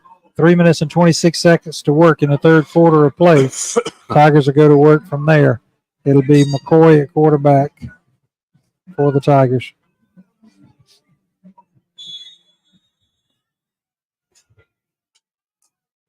The late count from the Tigers. They look back to the sideline. Still 20 seconds on the play clock as they change the play from the right hash mark. McCoy calls to the snap. He rolls to the left. He's going to throw a pass out complete. Complete for a gain down to the 42-yard line. That's a gain of the better part of 7 yards. They're going to spot it actually. We'll give him, they go 7 on that play. Kind of floated there for a minute and allowed the defender to close, but they're giving them enough room out there. It was complete. 2nd and 4 now for the Tigers. Long 3. Tobin Forte on the reception. That goes as a pass. Yeah, that's a pass play. It's going to be a big loss back to midfield. So the 7 plus another one. So 8-yard loss on the pass play there.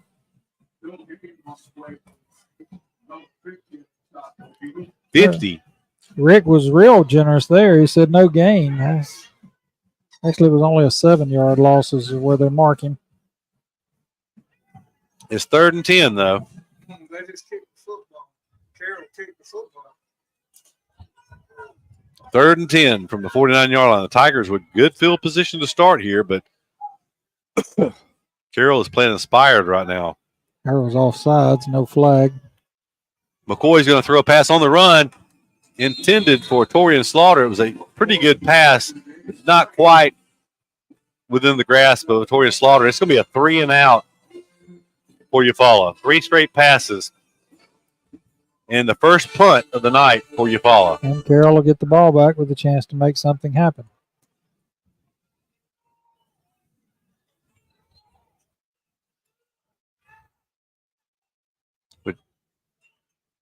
I was supposed to say they had too many men. 2:01 to go. Somebody off late, but that's going to be a flag, I think. Or either if they took a timeout. I'd have took the 5 yards. It'll still be 4th and about 6, but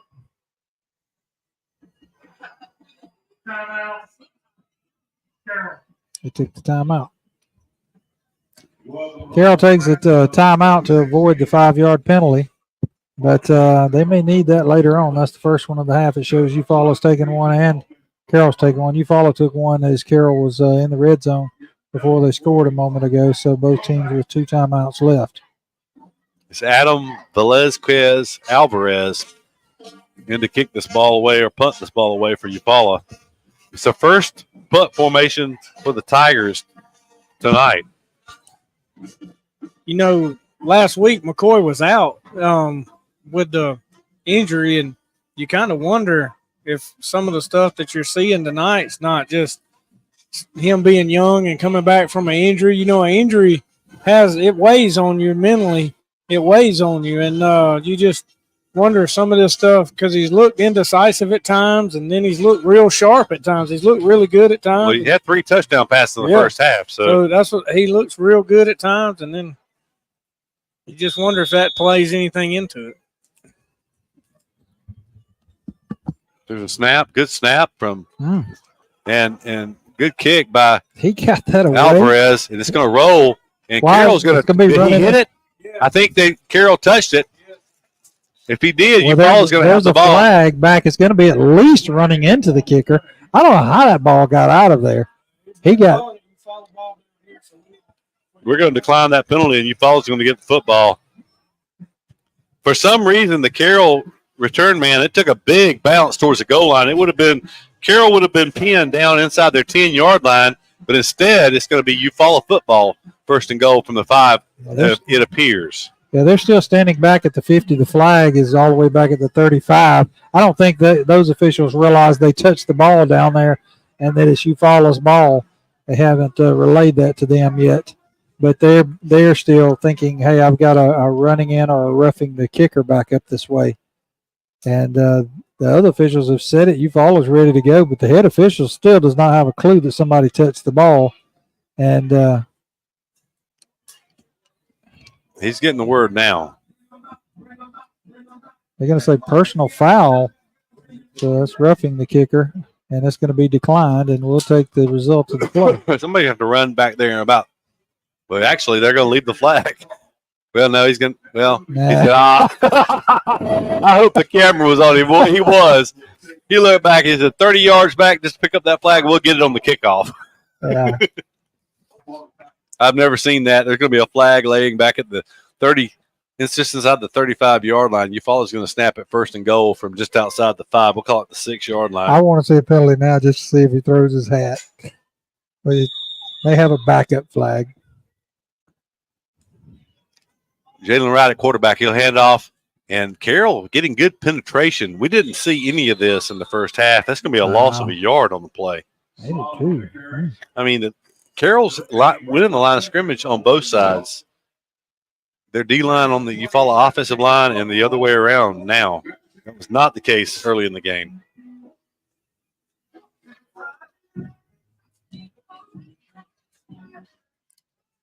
Wright's back in at quarterback. Second goal from the 7.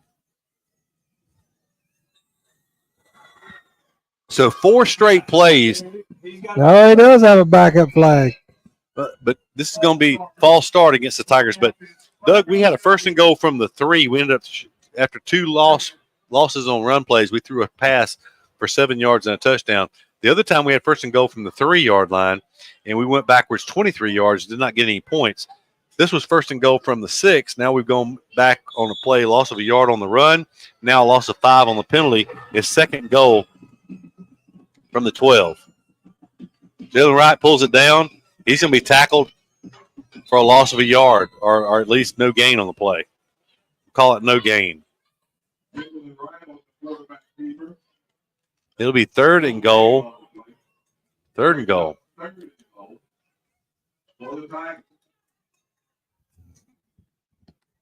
If nothing else, this may be something for Carroll to build on for the rest of the year because they have Doug. It's fortunate for the Tigers that they scored that touchdown the last few seconds of the first half, or this would be a 2-score game. You follow with third and goal now from about the 13-yard line. Jalen Wright takes a snap. He's looking to throw. There's a man there. Going to be a touchdown. Zai DeVos came completely open. No one went with him as he broke it off on the slant route. So a 13-yard touchdown pass from Jalen Wright and the Tigers. How many times have you seen this, Doug? 5 touchdown passes to no rushing touchdowns on the night for Eufaula. Especially from Eufaula. They're taking what they give them and making it work. That came with 9 seconds to go here in the third quarter. Eufaula leads 34-7. It is Solace back in to kick the extra point. There's a snap. It's up, and that one's going to be hit the crossbar, no good. So 9.1 seconds left to go in the third. 34-7 is your score.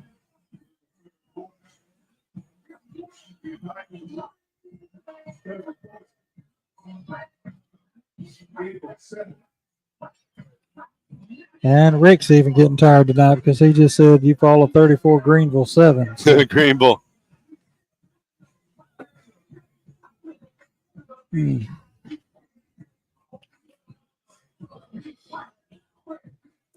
We'll go down to the Spectra Care sideline report with John Wayne.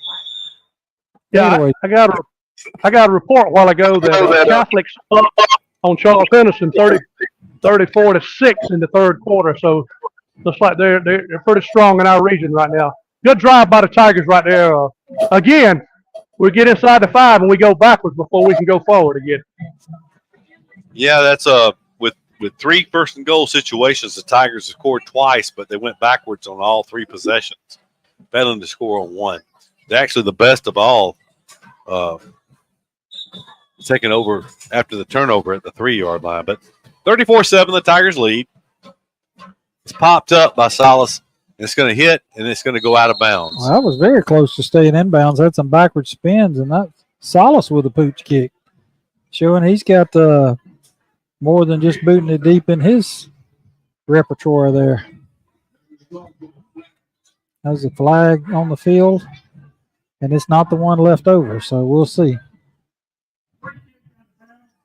Okay, just because it went out of bounds. Yeah, Coach Jernigan wasn't very happy. No, he was not. So they're going to elect to take the ball at the 35-yard line, I guess. Yeah, it went out about the 31, so the 35 would be the better of the two. That's where Carroll will start this drive from with 9.1 seconds left to go in the third quarter. Pollock with 23 pass attempts already in the game. The final play of the third quarter, sweeping the right side, it's going to be a loss of yardage. Up off the bottom of that pile of blue, it's Shamarion Smith along with Zion Martin. Loss of 4 on that play. That'll be the end of the third quarter. Eufaula leads 34-7. We'll be back with the fourth quarter in the Brown Hegan Air broadcast booth. We'll be back after this timeout. At Glover Funeral Home, family means everything. Owned and operated by Kendall and Caroline Hanahan Glover. We live by our motto, our family serving your family. We treat each family we serve as one of our own, providing care and support during your time of need. Our dedicated staff is available 24/7 by email, phone, or in person. When you need us most, Glover Funeral Home is here for you because family always comes first. In 1983, the first mobile phone was introduced to the public by the Motorola Company, and that was the same year Pam Freeman started her State Farm business. For 40 years, both have saved time and money. Whether it's auto, homeowners, condo renters, personal articles, business, life, or health, Pam Freeman State Farm has been there for you. Call Pam's office and let Kathy Bennett help you with all your quotes and needs. You won't find a more helpful staff anywhere. Come by and see them at 322 East Barber Street in Eufaula or call 687-7034. Hey, my name is Chris Wilkinson, and I am the pastor of First Baptist Church. We would love to have you come worship with us. Our worship service is 10 o'clock every Sunday morning. You can also go to our website to learn more about our ministries. Hope to see you Sunday, and go Tigers. We're back at Tiger Stadium. Second down 14 for the Carroll Eagles from the 31-yard line. Eufaula leads us with 34-7. They've got a comfortable lead, but it's not been the sharpest of efforts tonight for the boys in red and white. A lot of missed opportunities. for the Tigers tonight. Pollock to throw. Going to throw it complete. Good job by, I think it was number 12, Jarrell McCray, who was in there to make that tackle quickly after the completion. Picks up 4 yards. I'm sorry. That was Thomas Hill on that tackle. No, I'm sorry. It is McCray. It was McCray on the tackle. 12. They weighed 12 and 13. 13's on the near side. Third and better, a little more than 9 where they got it spotted. There's a snap. Pollock rolls to the right. He's going to stop and throw to no Good one. coverage. Good coverage. Good. Jabe Williams was covering the receiver out in the flat.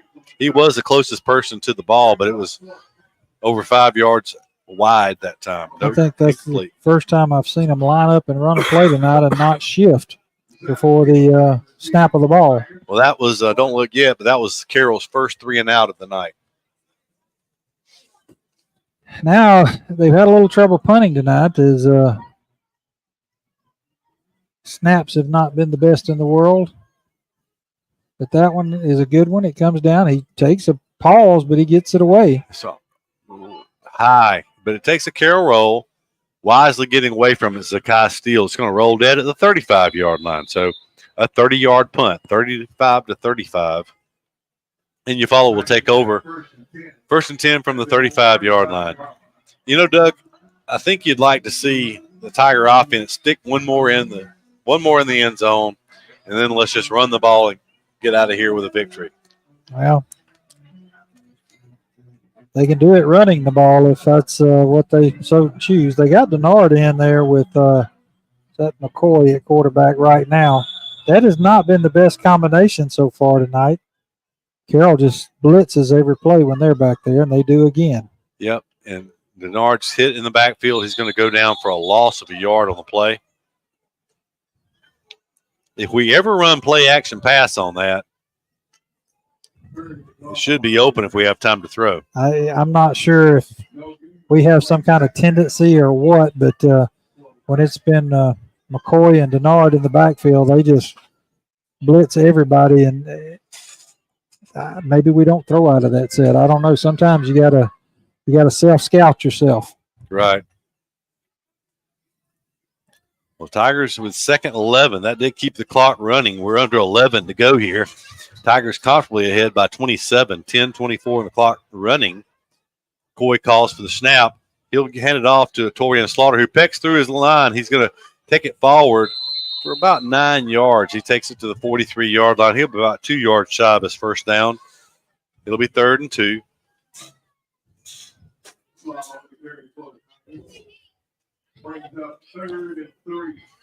Slaughter with only had him for 3 carries tonight, but that's 67 yards in 3 carries.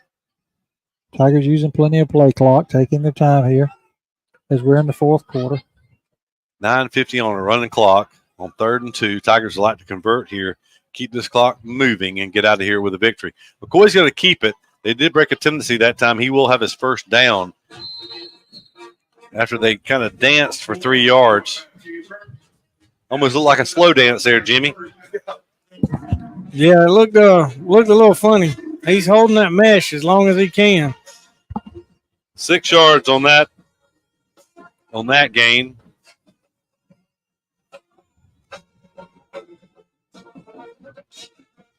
And the Tigers are in no hurry here. They come to the line of scrimmage still with 27 on the play clock. 9:15 clock rolling here after the Tiger first down. 34-7, Eufaula leads. McCoy going to roll to the right, throws a pass. It's going to be complete. Nice reception, breaking the tackle, but that was a dangerous. That was a high risk play out there. It was Desai DeVos. Looks like a flag at the bottom of the pile. DeVos, a sophomore receiver, with a nice catch, but the defensive back got there about the same time as the ball. So DeVos, with good concentration, come up with that reception. Then to break the tackle and go forward for an 8-yard gain. Yeah. Looked like they had him up around the head, back of the shoulder pads. We'll see what the call is. He's still talking to him. He forgot he's got his mic. Got his mic on. It's going to Personal foul, face mask against Carroll, so that'll add 15 yards to it there. Yeah, if that defender for Carroll would have probably ate one less biscuit this morning, he would have been there in time. It was super close. It was. When he first threw the ball, we were concerned about a pick six. Yes. So that moves it. It's a 1st and 10 for the Tigers inside the 30-yard line, about the 28.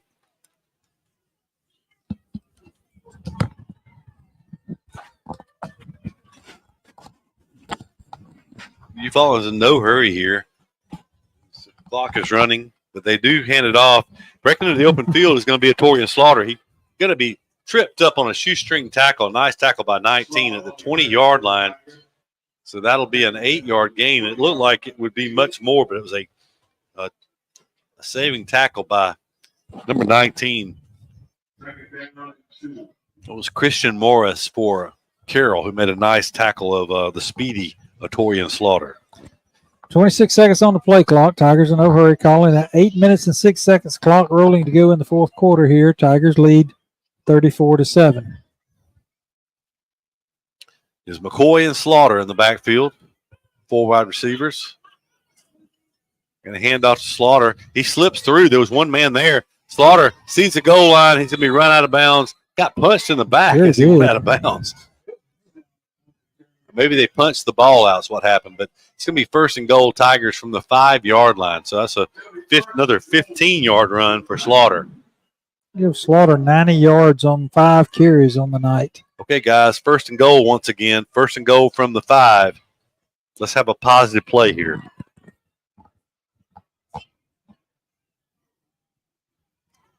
First and goal. The Tigers are going to run off someone late here. It's going to be 1st down. It's going to be Slaughter in the backfield with McCoy. Going to motion across to the left. It's a sniffer position. Slaughter up the middle. Positive play. Does not score, but he picks up a yard or two, and a flag comes in late. If that's a holding penalty, that'll be 4 times with 1st and goal. The Tigers will go. It is. This is uncanny. Well, all I can say is a lot of film to review, a lot of things to coach up when they watch the film next week. Jimmy, we might not see Coach Mayo at church Sunday. He's going to still be upset. Yeah, he may be up here breaking down film and running offensive linemen or something. So now, 1st and goal from the 15-yard line. Yeah, Tigers did 2 men in motion. They ran a quarterback draw. Yeah, the flag comes down. It was a very delayed. That was definitely a penalty. Yes. We said that was Canadian rules football, maybe.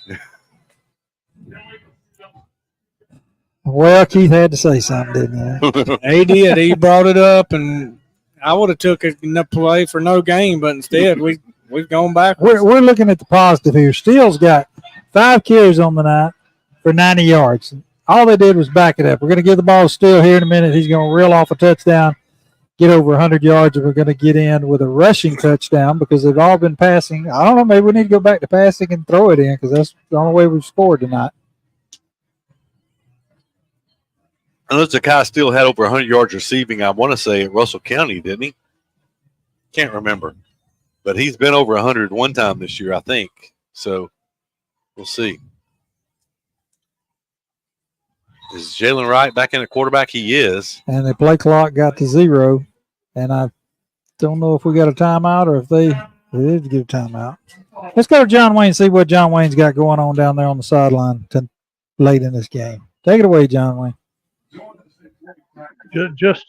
I'm glad I don't have to sit in on the film room on Sunday and I own one of those flags inside the 5 audit. Because every time we get inside the 5, somebody's going to get a flag. And I'm sure Coach ain't going to be happy Sunday afternoon when it comes time to talk about it. Because discipline inside the 5 goes beyond this 34-7. I mean, we got a lot of games, a lot of ball left to play if we want to get back in the playoffs like we have. Keep that Tiger tradition going. And they're going to be coaching on these flags. Forget what the score is. It's about discipline now. I agree. Yeah, the Tigers' 26-year playoff streak, the 7th longest in the state of Alabama in all classifications for Eufaula. coming into this year. The Tigers want to keep that going, and should go to 2-1, or will go to 2-1 after this game tonight, barring some miraculous comeback by Carroll. But Doug, this is something you cannot afford to do. We already talked about it earlier. I hate to beat a dead horse, but at Greenville and at Andalusia, and even with Charles Simpson coming here, you cannot afford these kind of mistakes. And what's been strange about it tonight has been in the red zone every time. I mean, the Tigers go 95 yards in only 4 plays in the first half, but cannot convert a clean red zone opportunity with 1st and goal. There's a pass. It's going to be Torian Slaughter again for the touchdown from 20 yards out.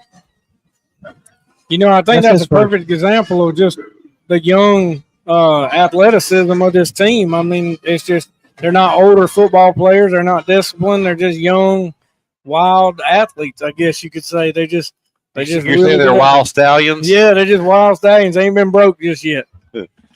So we're going to have to check some record books. I don't know where you go to find this information, but that's 6 touchdown passes tonight for Eufaula. Yeah, and McCoy was he was 6 for 8 for 132 yards and 3 touchdowns at the half, and one of them was -7 yards this half. So 1, 2, he's 5 for 6 for 30 yards and a touchdown. I don't know. That was 20 yards on that one. Yeah, but he had a -7 earlier, so okay, actually 29 yards. So, but that puts him up for 161 yards on the night and 4 touchdowns himself. So Jalen Wright has 2 touchdowns passing. 41-7 is the score. Still 6:58 to go here from Tiger Stadium. 9:31 Central Standard Time here in Eufaula. Doug, I have to say this is the ugliest 41-7 game I've seen that I can remember, with all the mistakes that Eufaula could easily be up. Well, they certainly should be up 48-7. Yeah. 1st and goal from the 3, and they don't score. So, and just haven't been sharp on the line of scrimmage, and playing on both lines of scrimmage. A lot of that, as you well know, is effort. Oh, exactly. Concentration and keeping your head in the game. It's one-sided, but you got to stay in. Pooch kick this time.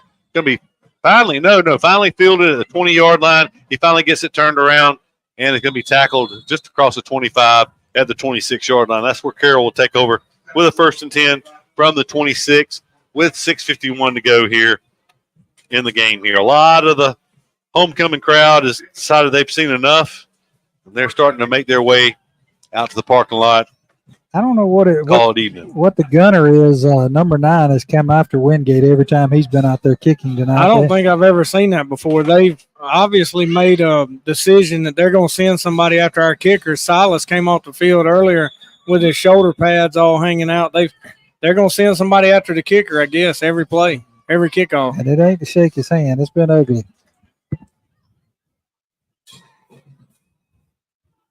Handoff up the middle.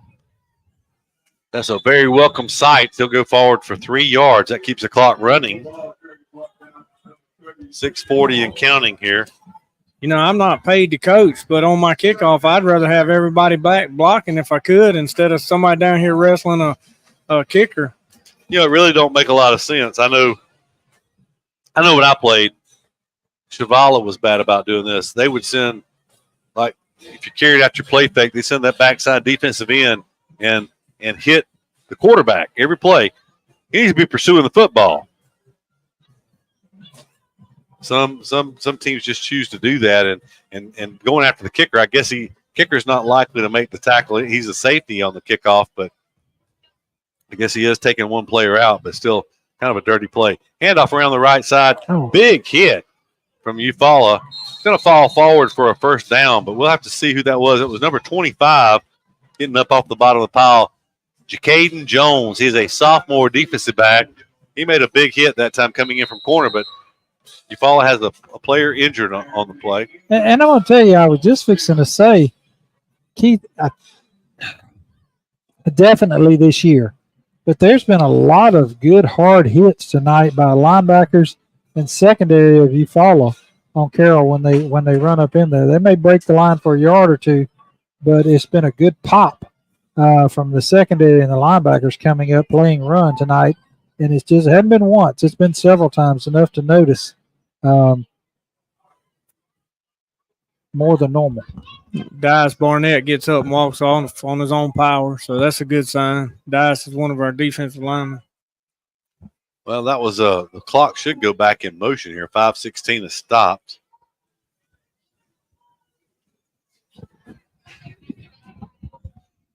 I guess they're not going to put it back in motion until the snap. I saw the head official doing so. It looked like he did a sideline warning or something against Carroll. I thought they had one earlier.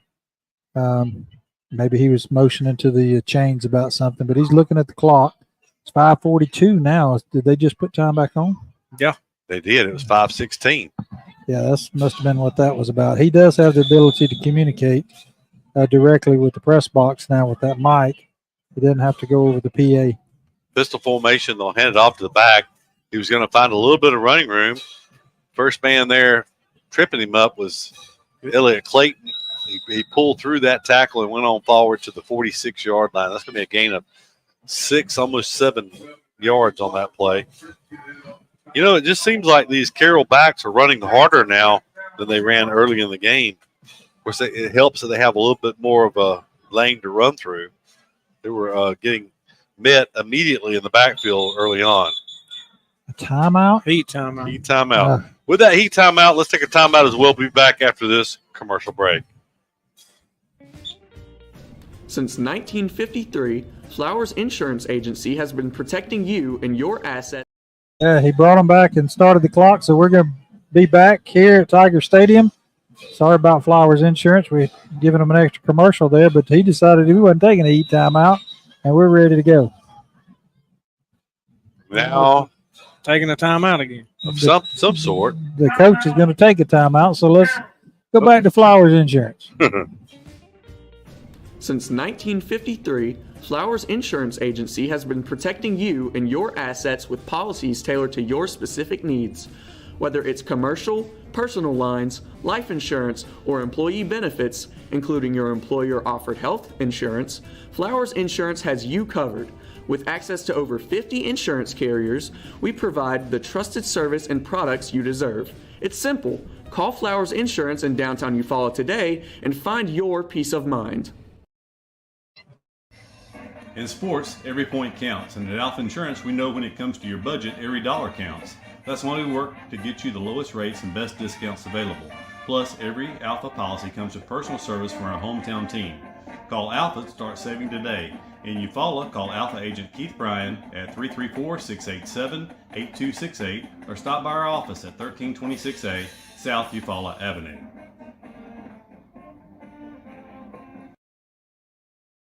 Handoff. Sweeping the left end.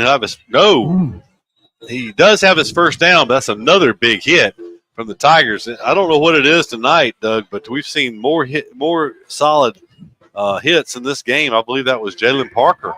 Jalen Parker coming up out of the secondary, centered him up. It was a first down, though, a gain of 4 yards on that play. We got a couple of scores. Merrill Curran over in Elba's getting us some scores. We'll give a few of them here after this next play.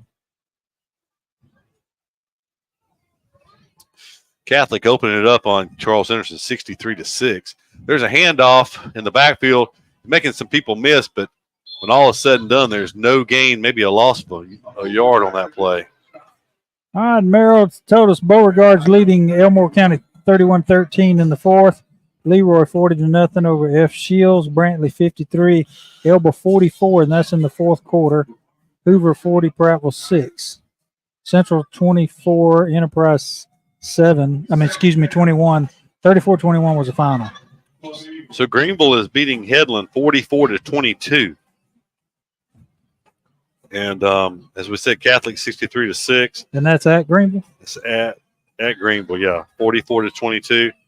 And Pace beat Andalusia 42-13. Second 10 here. They're going to hand it off, sweeping the right side this time. With some running room, he's going to turn the corner and go inside the 40 to the that was first down. 39-yard line. It's 11-yard gain on that play. It'll be 1st and 10 for Carroll. Eufaula with quite a bit of substitutions going on now.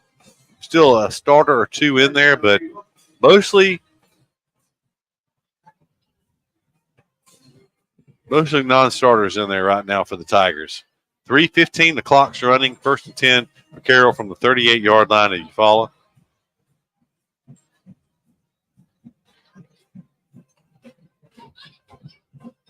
Snap, there's a handoff inside. Breaking tackles. Still breaking tackles and spinning down inside the 33-yard line down to the 32-yard line. That's going to be a gain of 6. Just had him in the backfield, but he's able to fight forward for a good 5, almost 6 yards. 2:39 the clock rolling here in the fourth quarter. You know, these young Tigers would love, and I'm sure the old Tigers on the sidelines would love to keep them out of the end zone here, preserve this 34-point victory. On the 2nd and 5, they may take a shot here. They got the tall receiver wide to the right. Going to hand off again, and there's going to be a solo stop in the backfield. Good play. He grabbed a hold and hung on. They marked him a yard forward, but it was a short yard. We'll put it that way. It was number 90, I believe, for Eufaula, who, D'Adrian Goldsmith. 3rd down and 3 now for the Eagles. Good job, Mr. Goldsmith. He must have been spending some time in the weight room to be able to tackle the back like that with a one-handed jersey grab. Not many people have done it tonight. He's broke several tackles. 3rd down 3, going to hand it off to the back once again, sweeping the left side. He'll have his first down as he'll fall down into the 36-yard line. First down would have come at the 37, so that's going to be a gain of 5 and a Carroll first down. Both sides with one timeout left. Clock temporarily stops with 1 minute and 30 seconds to go. He says roll it, and Carroll's getting a play from the sideline, but the clock's underway as Carroll has just kind of came down the field on running plays up to this point. Hand off straight up the middle. Going to be a scrum at the 20-yard line. That's where you're going to mark forward progress. So 6-yard run. They're picking up pretty good chunks of yardage. 11, 6, 1, 5, and 6 on the last 5 carries, all on the ground. Under a minute to go here now. 2nd and 5. 10 rushing plays on this possession that began back at the Carroll 26-yard line. Well, they're going to run out of clock if they don't throw it here in a second. Handoff once again. That's number 9 back in the game. He hadn't carried the ball since the first half. 15. He'll be down to the 12 or 13-yard line. So yeah, he has not carried it at all this half, and he comes in and gets 7 yards. Clock is temporarily stopped with 32 seconds. Carroll rushing up to the line. They can get a first down before. If this play does not go into the end zone or pick up first down, if it's a rushing play. Clock started back 19 seconds. There's a handoff. He's going to be hit at the 5. He's going to be brought down. You're actually say about the 7-yard line. The clock will run out without a timeout being called here, and that'll do it. No timeout being called. Clock will expire. Eufaula will go home with a 41-7 victory over the Carroll Eagles. Well, a great job. Carroll just driving it down the field, just trying to keep that clock running. We'll have the handshakes and get out of here with a 41-7 victory. A 2024 successful homecoming. And look forward to next week. Awful big game coming up next week for the Tigers. Yeah, with Wetumpka coming in, and we have not even peeked ahead at Wetumpka. We know that Russell County was able to defeat Wetumpka, but as I stand here right now, I'm not even sure what Wetumpka's record is on the season. I know Bear Woods coaches them. What I was fixing to say, you got former teammates in Bear Woods and Jarrell Jernigan going at each other, so you know both of them want it. Just for bragging rights. So they'll have both teams pumped up and ready to go. We'll go down to John Wayne in just a moment and get Jarrell's thoughts and let Keith ask him some questions and John Wayne ask him some questions here about this 41-7 victory Tigers over the Carroll Eagles here tonight when Coach Jernigan gets through the line. Well, any victory, when you can defeat a region opponent by 34 points and hold them to 7 points. Carroll still hasn't scored more than one touchdown in a game this year, but it's a successful night. But a lot of things they can work on here coming out of this game. So I guess it's almost the best case scenario for you, Doug. You win big, but you still got plenty of things to get the guys' attention on. Yeah, I saw Coach John Wayne go by and speak to Principal Jackson. She's already changed tonight. She was out in a formal dress there earlier and more comfortable attire here as it's still a warm evening in Eufaula. John Wayne has got Jarrell in his sights, and he'll have him momentarily.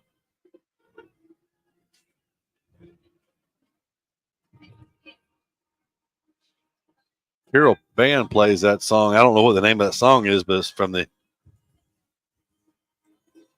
ESPN. Good job, Coach. Good region win, Coach.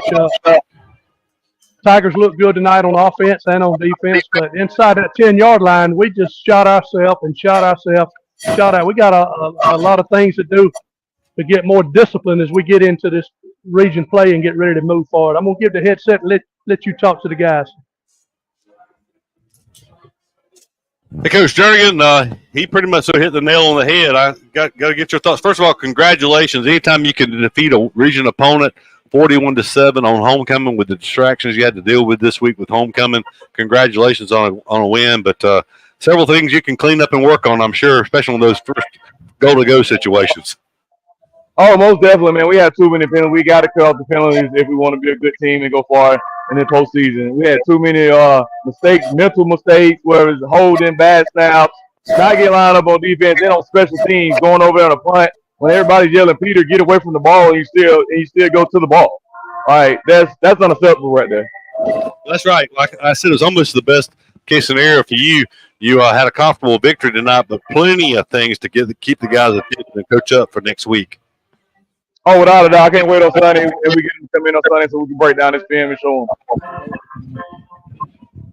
them. Coach, you got Wetumpka Bear Woods coming in next week. Is that got a little special emphasis with Bear being the coach? No, not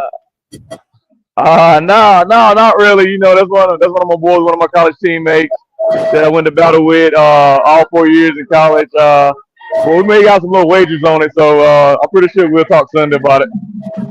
Well, Coach, 6 touchdown passes tonight for Eufaula. We were kind of getting our heads together. We can never remember 6 touchdown passes in one game for Eufaula. Can you?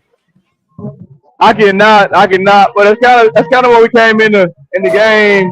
To work Jalen Wright and work Ty, try to ease Ty back in there, not put too much on the run game on him, and try to just ease him back in slowly but surely. But I think he did a wonderful job when he just settled down. He was trying to go too fast on a couple series, but when he settled down and got in there, he did outstanding. Oh, most definitely. So congratulations, Coach. Go enjoy this one. We'll see you next week. Go Tigers. Thank you, and go Tigers. Well, Doug, that wraps up another Tiger victory. The Tigers moved to 3-2 on the season, 2-1 in region play. Step outside of region next week as we have the Wetumpka Indians coming in. Wetumpka 2-3 on the season. They were victorious tonight over Rehoboth, 34-19. And the only common opponent between these two was the Russell County, with them losing to Russell County 21-17 back in week number 3. So Tigers 41-7, victorious tonight. For John Wayne Robinson, Jimmy Simmons, Doug Applin, I'm Keith Bryan, wishing a good night and a great weekend.